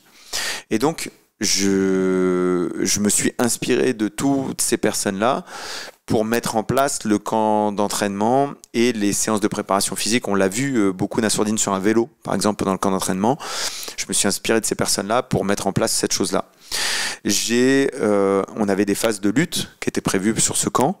Forcément, j'ai beaucoup dialogué avec Maxime François sur ces phases de lutte, mais j'ai aussi payé des cours de lutte en ligne, tu vois, des séminaires, parce que je voulais pas passer à côté de détails qui me semblaient très importants. Et donc, pendant que je le faisais, je me disais, c'est drôle, parce qu'il y en a qui vont être réticents sur cet investissement. Mais en vrai, sur le camp, j'ai peut-être dépensé, c'est pas énorme, mais j'ai peut-être dépensé sur différents programmes, etc. J'ai peut-être dépensé 400, 450 balles sur différents programmes, séminaires, choses que j'ai pu acheter pour optimiser l'entraînement de Nassour sur des petits détails, mais qui peuvent faire toute la différence à haut niveau.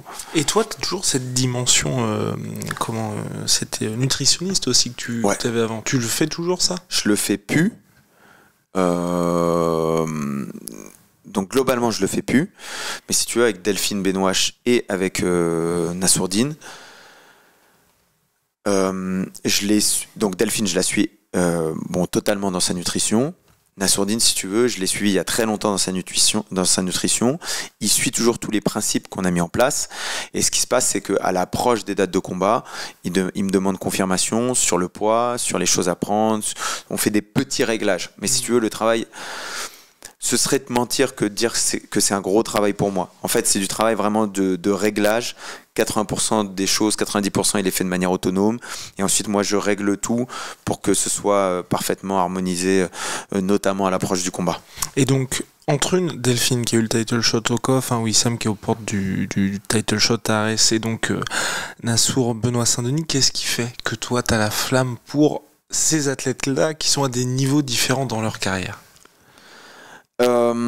La flamme d'un entraîneur, c'est la progression de son athlète. Ce qui te passionne en tant qu'entraîneur, c'est de voir quelqu'un progresser, de voir l'impact que tu peux avoir sur la performance d'un athlète. Et c'est ça qui est beau, en fait, c'est l'histoire de l'impact de mon enseignement sur la performance de quelqu'un. Donc effectivement, Nassourdine, l'objectif c'est le titre. Benoît, l'objectif c'est refaire une entrée dans le top 10, puis éventuellement dans le top 5. Delphine, l'objectif c'est l'UFC. Wissem, l'objectif c'est une ceinture d'une organisation majeure telle que Arès. Donc les objectifs sont différents, mais il y a un objectif. Et donc à partir du moment où il y a un objectif, il y a quelque chose de palpitant. Ah oui, ok. Ouais. Non, mais je sais pas parce que parce qu'on avait parlé. Moi, je sais pas. Je vais peut-être balancer quelque chose que j'aurais pas dû balancer, mais tu vois. D'un côté, les hôtels de l'UFC sont très bien, t'es à Riyad et tout. Le COF, tu vas être au Colisée à Amiens. Ouais. Déjà, le COF, on est très bien traité. Ah oui, non, mais très bonne organisation. Ah oui, non, très bonne organisation, j'ai aucun problème avec ça. J'ai fait d'autres organisations, où. Ouais, le niveau de l'orga, il y a des trucs qui laissent aller, tu vois, où tu cherches où est-ce qu'on va faire les bandes, dans combien de combats on combat, tout est compliqué. Mais j'ai pas de problème avec ça. Franchement, honnêtement, j'ai pas de problème avec ça. Ça fait partie, tu sais, j'aime l'organisation de l'UFC, j'aime ça, j'aime être à l'UFC et j'aime les conditions qui te facilitent la vie, mais j'ai pas de problème. En fait, c'est l'humain avant tout. Tu vois, en fait, si j'étais à l'UFC avec quelqu'un que j'aime pas, je préfère être au COF ou à Arès avec quelqu'un que j'aime beaucoup qu'à l'UFC avec quelqu'un que j'aime pas. Et comment ça se passe justement ce côté j'aime pas, mais Nassourdine, Wissam & Co, c'est des gens que tu connais. Ouais. Benoît, depuis longtemps. Benoît, c'est pas la même chose. Benoît, je le connais en fait, je le connais moins bien. Je le connais depuis longtemps aussi. Parce que on a tourné ensemble sur les tatamis, parce qu'il est venu à certains de mes cours, etc. Mais je le connais beaucoup moins bien. C'est pour ça que c'était important, par exemple, de descendre à Bayonne, comme je l'ai fait. Descendre à Bayonne, passer du temps avec Benoît, sur le tatami, en dehors du tatami, prendre le temps de discuter, prendre le temps d'échanger, prendre le temps de savoir qui tu es, prendre le temps de plaisanter, prendre le temps de... C'est important. Et ça, t'as souvent quand je parle avec les entraîneurs, il y a ce côté, c'est hyper important que justement la relation avec l'élève, on va l'appeler comme ça, l'élève soit dans une situation où justement quand tu vas donner les instructions dans un combat, tu vois, il n'y a pas d'arrière-pensée entre guillemets que de dire, et comment tu fais pour rattraper tout ça, rattraper pas le temps perdu, mais être dans une situation avec Benoît, potentiellement il peut combattre bientôt. Non, tu l'as dit, il n'y a que le temps qui peut permettre de rattraper tout ça. Et c'était la même problématique quand j'ai recommencé à travailler avec Nassourdine, c'est-à-dire qu'on se connaissait depuis longtemps, mais il fallait qu'on réapprenne à se connaître. Aujourd'hui avec Benoît, il faut qu'on passe beaucoup de temps ensemble pour qu'il y ait une confiance qui soit établie sur les moments difficiles du combat. Parce que quand tout se passe bien, c'est pas compliqué d'être coach quand tout se passe bien. Mais le moment où c'est difficile, il faut qu'il me fasse confiance, qu'il m'écoute et que ça aille dans le bon sens et qu'on se comprenne, qu'on ait le même langage. Et il n'y a que le temps passé ensemble qui va permettre de résoudre cette équation. Et Benoît, les objectifs sont les mêmes? Toi, tu le vois aller jusqu'au titre? Ouais, étape par étape. Là, on est numéro 15. L'objectif, c'est de re-rentrer dans le top 10. Du top 10, l'objectif sera re-rentrer dans le top 5. Étape par étape. Mon premier objectif avec Benoît, c'est de passer du temps de travail avec lui. Passer le maximum de temps de travail avec lui. Ensuite, le deuxième objectif, ce sera de combattre. Et ensuite, le troisième objectif, effectivement, ce sera d'avancer dans la catégorie. Et surtout que Benoît, il n'est pas dans la... Quand je dis ça, c'est Cyril, c'est incroyable ce qu'il a fait, Nassourdine, c'est incroyable ce qu'il fait, mais c'est vrai que les lightweights, c'est encore un niveau au-dessus parce que tu prends le top 30, c'est très très chaud.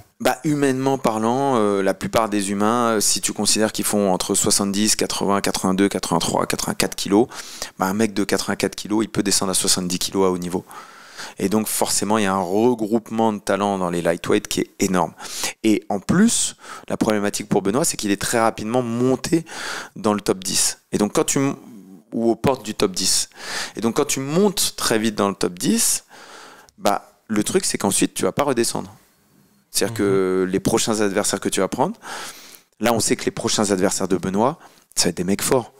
On ne sait pas à quel point ils seront forts, on ne sait pas à quel point leur style conviendra à Benoît, mais on sait que ce sera des mecs forts. Ça, on le sait de manière sûre et certaine. Et c'est le truc qui est bien en tant que fan avec l'UFC, c'est que justement, tu sais que voilà, il va avoir que des tueurs à gages, mais je pense qu'en tant qu'entraîneur, quand tu te dis, il faudrait peut-être un peu de temps pour que la machine, typiquement, s'il se retrouve avec Grant Dawson, des mecs comme ça, tu préfères quelqu'un qui soit hors du top 15. Ouais. Je pense que Dawson, on peut le prendre. Ok. Vous pouvez prendre tout le monde. Ouais, voilà. Mais je veux dire, je pense que c'est pas si c'est Dawson qui vient, c'est pas un mauvais match-up. Ok. Parce que moi, je pensais à... il est pas dans le top 15, mais tu vois, Alvarez, ça aurait été bien. J'ai pas regardé. Mais il est pas dans le top 15. Il est pas dans le top 15. T'as pas ce côté non plus, parce que c'est ça aussi. Je peux pas regarder tout le monde. Tu vois, non, mais c'est vrai que souvent, tu vas m'entendre dire, sur quelqu'un, je vais te dire, j'ai pas regardé. J'ai pas regardé, ça veut pas dire... tu sais, quand je te dis DDP, j'ai pas assez regardé. J'ai regardé ses combats. Non, pour avoir un avis éclairé. Mais c'est ça. Tu peux regarder en tant que spectateur et tu peux regarder en tant qu'analyste. C'est pas du tout le même temps, c'est pas du tout les mêmes, la même attention, c'est pas du tout... Voilà. Un combat que tu regardes en tant qu'analyste, le combat il dure 15 minutes, peut-être tu vas mettre 30-45 minutes à le regarder. Pour toi, aujourd'hui, dans la catégorie lightweight, est-ce que Islam Makhachev, il partira parce qu'il aura décidé de partir, ou il y a, hors BSD évidemment, de toute façon, il faut laisser le temps au temps, qu'arrive à lui prendre la ceinture, le détrôner. J'ai l'impression qu'aujourd'hui, il est au-dessus du reste de la catégorie Islam.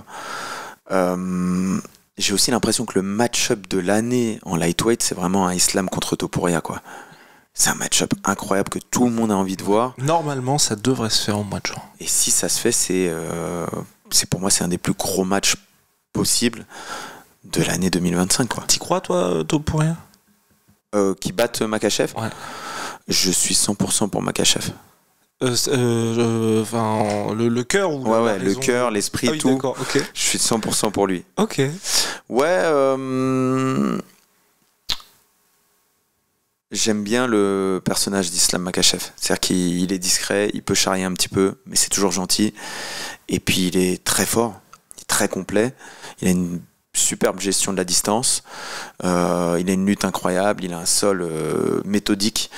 Je pense que s'il amène au sol, je pense qu'il peut amener au sol Topuria, parce que Brice Mitchell l'a fait. Je pense que s'il l'amène au sol, il va le dominer au sol comme il a dominé 100% des gens qu'il a amené au sol. Bien sûr, il y a le danger du knockout avec Topuria, parce que s'il le touche, mais je pense qu'Islam, il se mettra à une distance qui est suffisamment lointaine pour ne pas risquer le contre. Et je pense qu'il va l'allumer en jambes.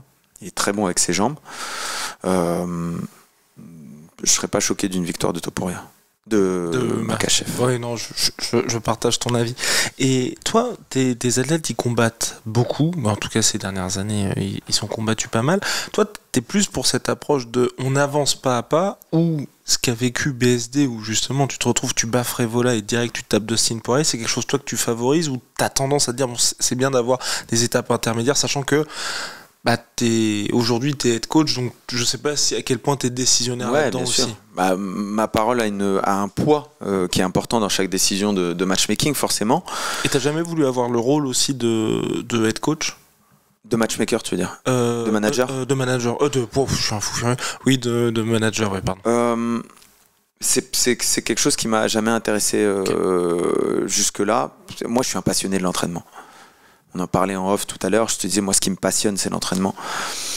Manager c'est un tout autre boulot, beaucoup plus administratif, avec de la négociation. Je suis pas le meilleur négociateur du monde. L'administratif c'est pas quelque chose qui me passionne. Donc tu vois, l'un dans l'autre je sais pas. Mais pour revenir à ta question de la progression, oui, premièrement, un combattant il a une carrière qui est courte. Pour moi, un combattant doit combattre. Et quand il combat, il a un objectif qui est à plus ou moins court terme. et donc ça lui permet de progresser d'objectif en objectif. Quand tu combats pas, tu as moins de raisons de progresser parce que tu n'as pas un objectif, tu n'as pas une date à laquelle tu dois avoir progressé. Et donc tu progresses moins. Donc déjà d'avoir des dates, ça te permet de progresser. Rester actif, ça te permet d'être à l'aise dans la cage.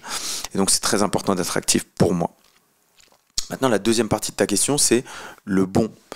Et en fait, il y a des bons qu'il faut faire, il y a des bons qu'il ne faut pas faire. Quand on propose Dustin Poirier à Benoît Saint-Denis, tu peux pas refuser ça. On te propose de prendre le 2e mondial, on te dit si tu gagnes, tu vas affronter le 1er mondial. Qui peut refuser ça? Et quand tu vois le premier round de Benoît contre Dustin, il avait 0 raison de refuser.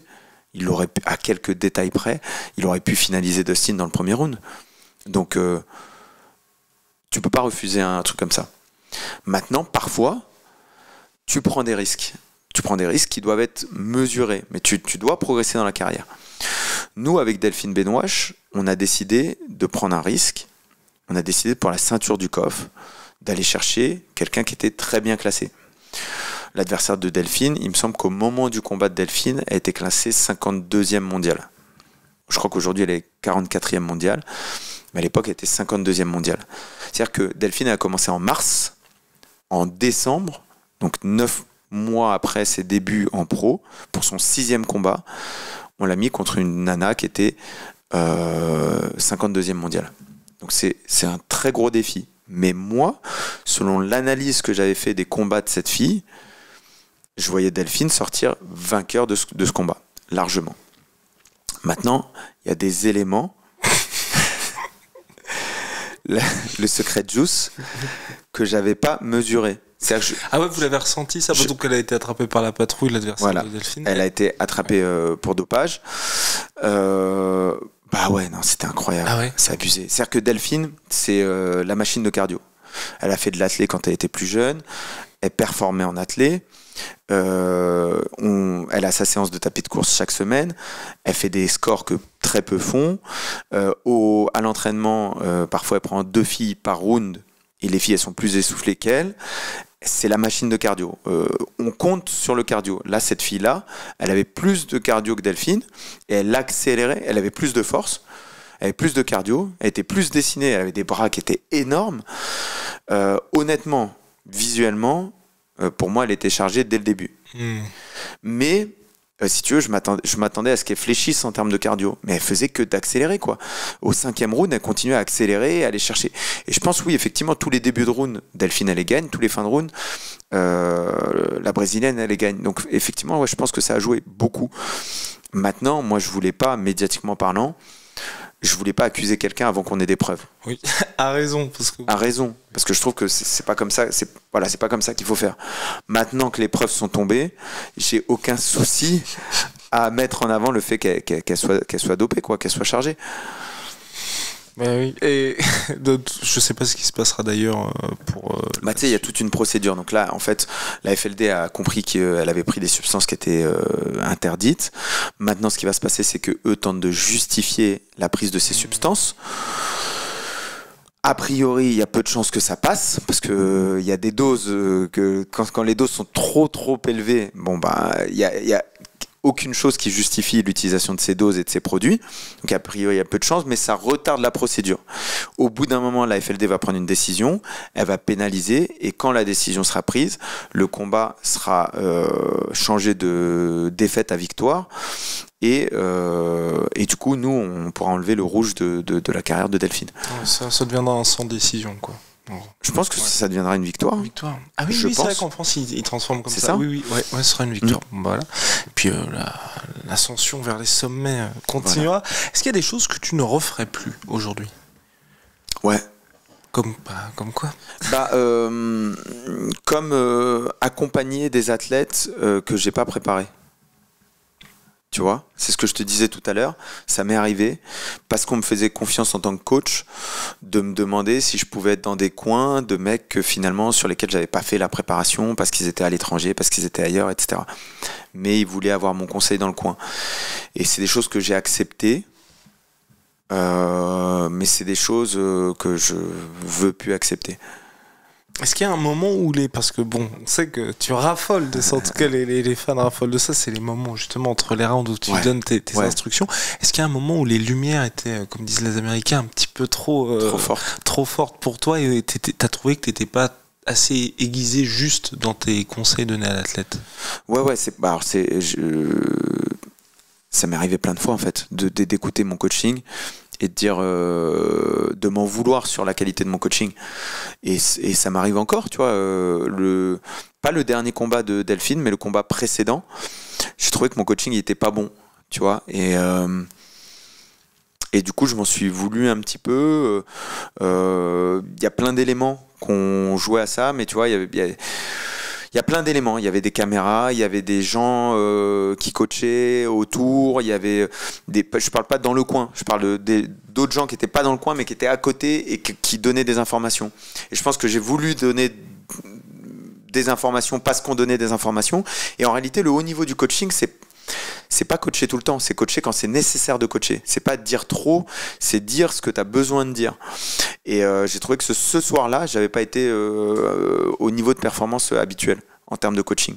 Et il y a plein de coaching que j'ai écouté où je me disais bof quoi, j'étais pas content de mon coaching, mais ça fait partie du jeu et ça va arriver à nouveau. Un jour je vais coacher quelqu'un et quand je vais écouter le coaching ou quand je vais regarder la situation après, je vais dire bah non, en fait la solution elle était là et je l'ai pas vue la solution, j'ai manqué la solution. Et c'est pour ça que ça me tient vraiment vraiment vraiment à cœur quand je coach. Ça me tient vraiment à cœur d'être le plus calme et lucide possible. Parce que finalement, tu as peu de mots à dire, mais tes mots, il faut qu'ils soient très pertinents. Et il y a un truc pour être calme, lucide, parce qu'on voit beaucoup de coachs pour lesquels ce n'est pas le cas, et on le voit même tous les week-ends à l'UFC. Ouais. Comment tu fais, toi? Bah, tu sais, ce que je dis, c'est que quand tu es devant ta télé, tu l'as la solution d'un combat. Elle est là, elle est évidente. Tu vois, le mec, il a mal géré sa distance. Tu vois, le mec, tu vois la solution.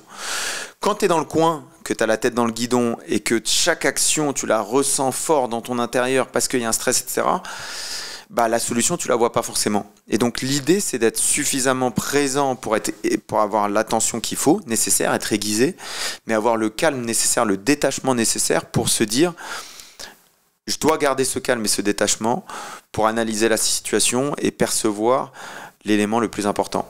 Et après, la connaissance de ton athlète et avoir, pendant le camp d'entraînement, pu tester le maximum de solutions, bah ça c'est la cerise sur le gâteau. Tu vois, par exemple, à Desania, on a eu Hassan sur le camp d'entraînement. Hassan, il a répliqué à la perfection ce qu'à Desania, il a fait le jour du combat.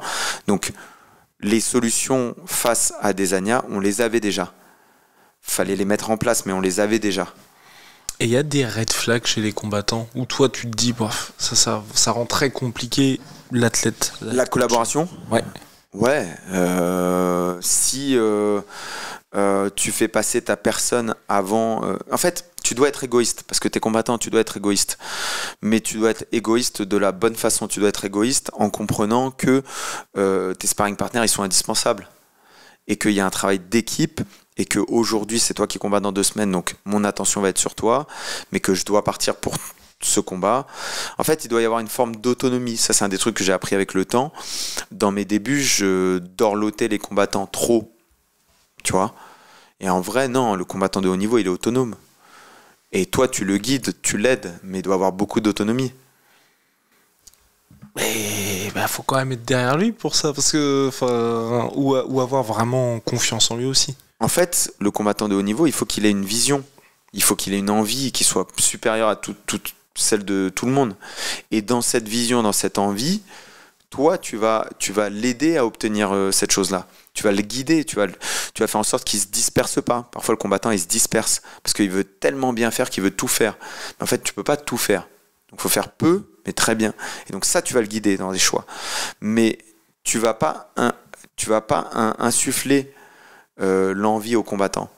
Et ça, c'est le défaut du coach parfois. C'est que le coach, il va tellement vouloir le bien qu'il va se dire « Attends, là, j'ai vu une pépite, un potentiel énorme, et je vais lui donner tellement d'énergie que je vais totalement transformer sa vie et il va devenir... » Non, ça, j'y crois pas. Aujourd'hui, tu veux travailler avec moi, viens à l'entraînement, transpire, donne-toi à fond, fais ça tous les jours, fais ça pendant 2-3 mois, et au bout de 2-3 mois, ok, je vais te donner mon attention. Parce que tu as prouvé, pas par tes dires, tu as prouvé par ta transpiration que tu valais le coup, que tu avais envie, autant que moi je peux avoir envie, d'aller au bout de ton projet. Si de ton plein gré, tu n'es même pas capable de venir à l'entraînement, d'être à l'heure, de faire tout l'entraînement, de te donner à fond pendant tout l'entraînement, et de faire ça 2 fois par jour, tous les jours, pendant 2-3 mois, on est sur un projet à très court terme qui va pas aller très loin. Je serais curieux de voir, de toute façon, on sera amené à se reparler, tu vois, mais d'ici, dans quelques années, quand tes athlètes, tu vois, ils seront dans cette phase de carrière où est, par exemple, Israël Adesanya, Ouais. je sais pas si tu avais vu son film, c'était quoi, Stylebender, je sais pas si J'ai pas vu. il y avait un documentaire où justement on voit toute cette phase-là, où même lui, le rapport avec ses coachs change, parce que même lui, il dit en mode, bon, c'est vrai qu'aujourd'hui, je me donne un petit peu moins à l'entraînement, tout ça, mais et je devrais pas le dire face caméra, mais c'est moi leur patron finalement. C'est moi qui les paye, les gars. Et tu vois que même les coachs, tu vois, et managers réagissent d'une manière. Enfin, on sent que le rapport a évolué entre le début de sa carrière et aujourd'hui, tu vois. Ouais. Alors que les mecs sont toujours avec lui, mais que maintenant c'est pas plus un travail, tu vois, mais que les sommes sont devenues aussi plus importantes. Ah oui. Je pense que oui. Moi, j'aime beaucoup la liberté. Elle a toujours été au cœur de mon projet. La liberté, c'est la liberté de temps, d'esprit, tu vois, quand je te disais tout à l'heure que j'ai la liberté de décider avec qui je travaille. Et ça, cette liberté, elle a toujours été au cœur de mon projet parce que c'est quelque chose, je pense, qui est ancré en moi de manière fondamentale. Et du coup, dans toute cette histoire de liberté, la liberté financière, c'est quelque chose qui compte beaucoup pour moi. C'est-à-dire que aujourd'hui, effectivement, je gagne de l'argent par le biais des combattants que je coach, mais je gagne aussi de l'argent par le biais des programmes que je vends sur Internet et donc de l'enseignement que je peux donner à différentes personnes. Et mon but, c'est de continuer, de continuer à développer cette partie-là pour que le jour où comme tu dis, où cette situation arrive, je sois à l'aise vis-à-vis de ça, vis-à-vis du fait que, effectivement, tu me payes, tu me donnes de l'argent, mais t'es pas mon patron. Je fais le choix de travailler avec toi et tu fais le choix de travailler avec moi. Et je pense que ça, c'est quelque chose qui est important dans la relation. Ouais, parce que je peux dire qu'on n'en parle pas assez, mais c'est vrai que pour les athlètes combattants de MMA, à chaque fois, c'est un combattant, et toi t'arrives un peu à briser ça, c'est vrai, un combattant, on a son coach qui est pour toute sa carrière, on n'arrive pas à avoir une autre génération après, et c'est vrai que toi t'as plusieurs générations aussi de combattants, sans pour autant, tu penses qu'aujourd'hui il y a une patte Nicole Out ou pas? Dans le style de combat? Ouais, dans le style de combat. Elle est pas, tu la vois pas encore à 100. Là pour l'instant, ce que tu vois en termes de patte Nicolas Haute, c'est l'adaptation. La capacité de sublimer le style de combat de quelqu'un. C'est-à-dire que Nassourdine est à l'opposé de Delphine Benouesh, qui est à l'opposé de Jean-Luc Montagnac, de Wissem Markmouche ou de Benoît Saint-Denis. Donc tu vois juste la possibilité de sublimer. Peut-être que dans le temps, il y aura des techniques fétiches que tu verras plus. Tu vois,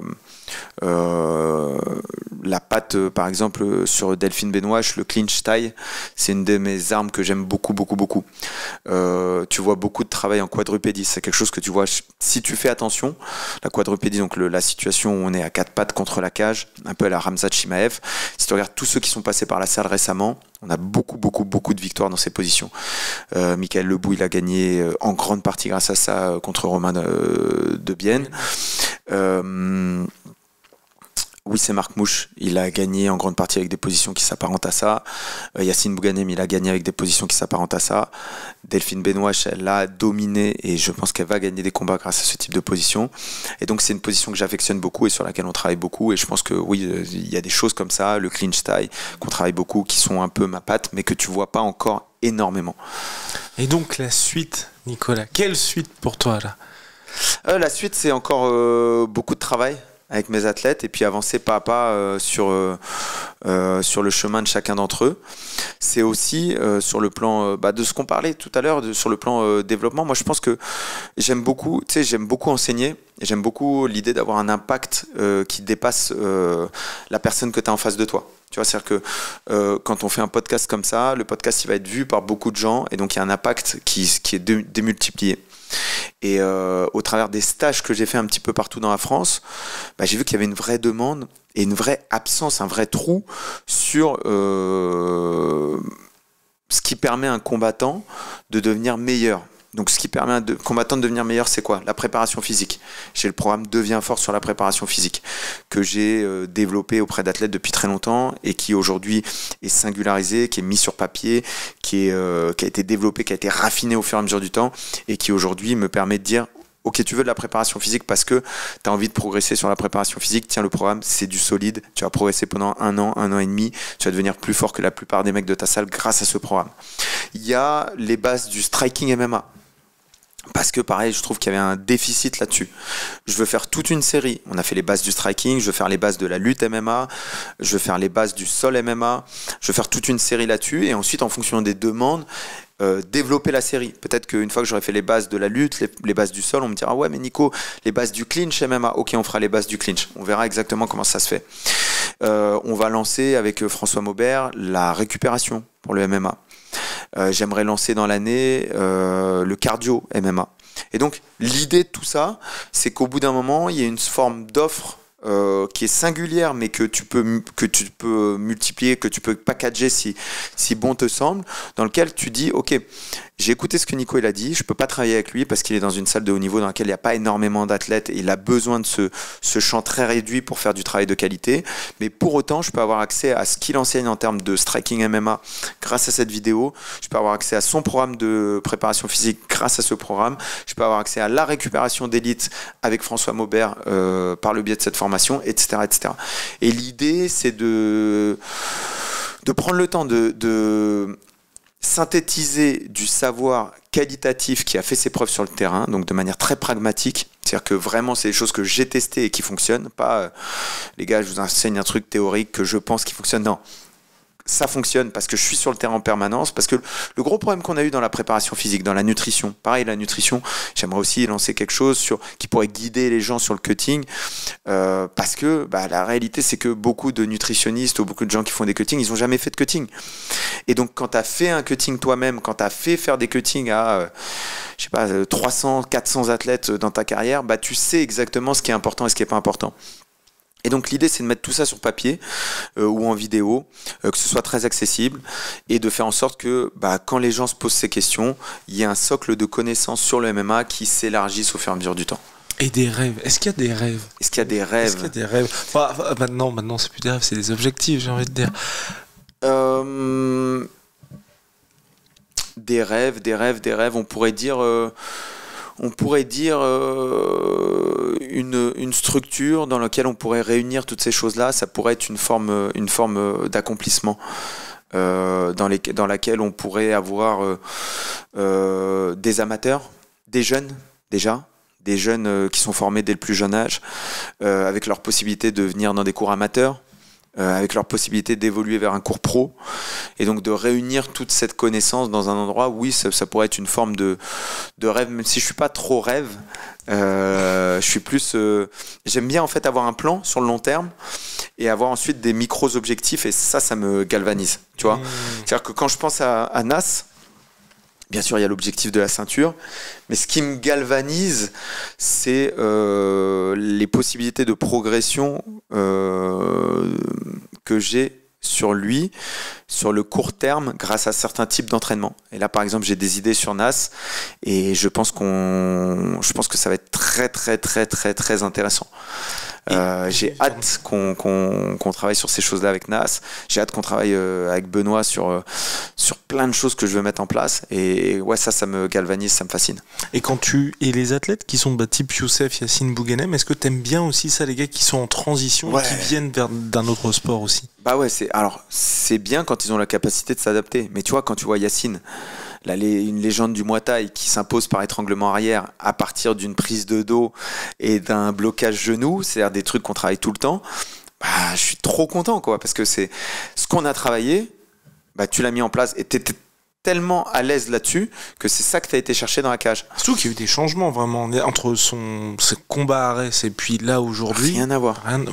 Et donc Youssef c'est pareil, quoi, quand je vois sa progression, quand je vois tu sais, Youssef c'est un très très bon élève. Il te demande, Ensuite, il l'essaye, il l'exécute, il veut progresser. C'est un super élève, Youssef. Donc, ouais. Et puis, d'un autre côté, il peut te transmettre. Et puis, d'un autre côté, l'avantage, quand tu as un Youssef, tu peux mettre un Youssef avec un Benoît. Tu peux mettre un Yacine avec un Benoît. C'est-à-dire que qui est-ce que Benoît va rencontrer qui va être meilleur striker que Yacine ou Youssef à l'UFC? Ça va, tu vois, une fois que j'ai mis Benoît avec Alexis Barbosa, Elias Mahmoudi, Youssef et Yacine, je suis confiant sur sa capacité à striker avec n'importe qui à l'UFC.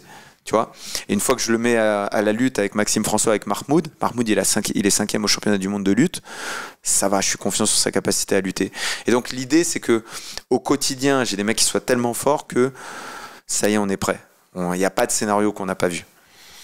Et donc là, pour finir, parmi tes élèves, j'aimerais bien que tu me dises quelle est leur plus grande qualité, en tout cas point fort que les gens ne connaissent pas forcément. Donc Nassourdine Imavov. Capacité d'apprentissage folle. Tu fais un cours le lundi, le mercredi peut tenter la technique contre un mec qui est top mondial. Je pense que j'ai jamais vu quelqu'un qui apprend aussi vite, quoi. Yacine. Pied-point incroyable, notamment capacité à comprendre la distance de pied-point. Sweep, il a le sweep mouet, tu sais, le sweep comme ça là. C'est de la magie, quoi. Tu sais qu'il va te le passer, il te le passe, il fait tomber même les lutteurs avec ce sweep, c'est de la magie.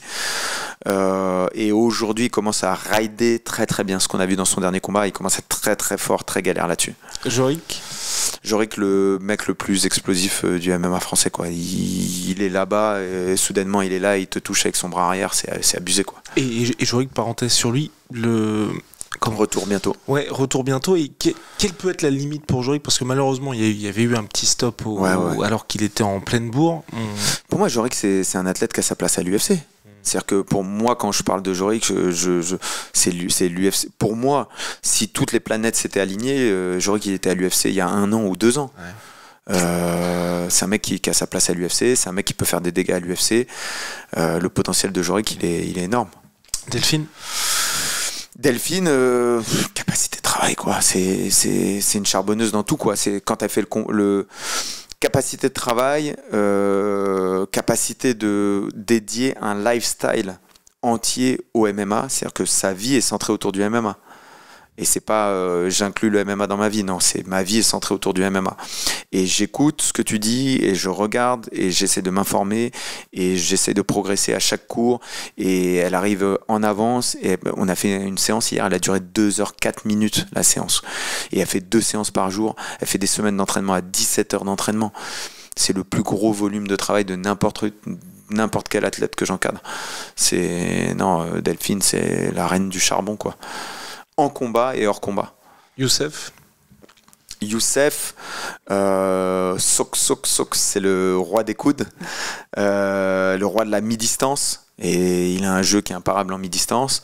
Et c'est le bonhomme, Youssef. Tu sais, il est plein de sagesse, il est plein d'écoute, et il est plein de sagesse en même temps. Tu vois, c'est marrant parce que vous l'avez en interview, c'est lui qui parle et qui distille son savoir et sa sagesse. Et moi, j'ai là l'entraînement où finalement, il m'écoute et parfois, il a des brins de partage de trucs, tu vois. Mais j'étais très honoré. J'étais dans le coin de Yacine là pour son combat à Metz. Et ils ont une centaine de combats, enfin plus d'une centaine de combats chacun. Et donc forcément que quand je me retrouve dans leur coin, ils ont des habitudes d'échauffement, donc moi je laisse de la place là-dessus, j'ai l'intelligence de laisser de la place. Et en fait Yacine et Youssef, ils m'ont laissé carte blanche. Ils m'ont dit attends, non, nous on connaît pour le Muay Thai, toi c'est le MMA, aujourd'hui on fait du MMA, c'est toi qui nous dis ce qu'on fait dans cet échauffement. Fin. Et donc je disais les pattes d'ours carrément.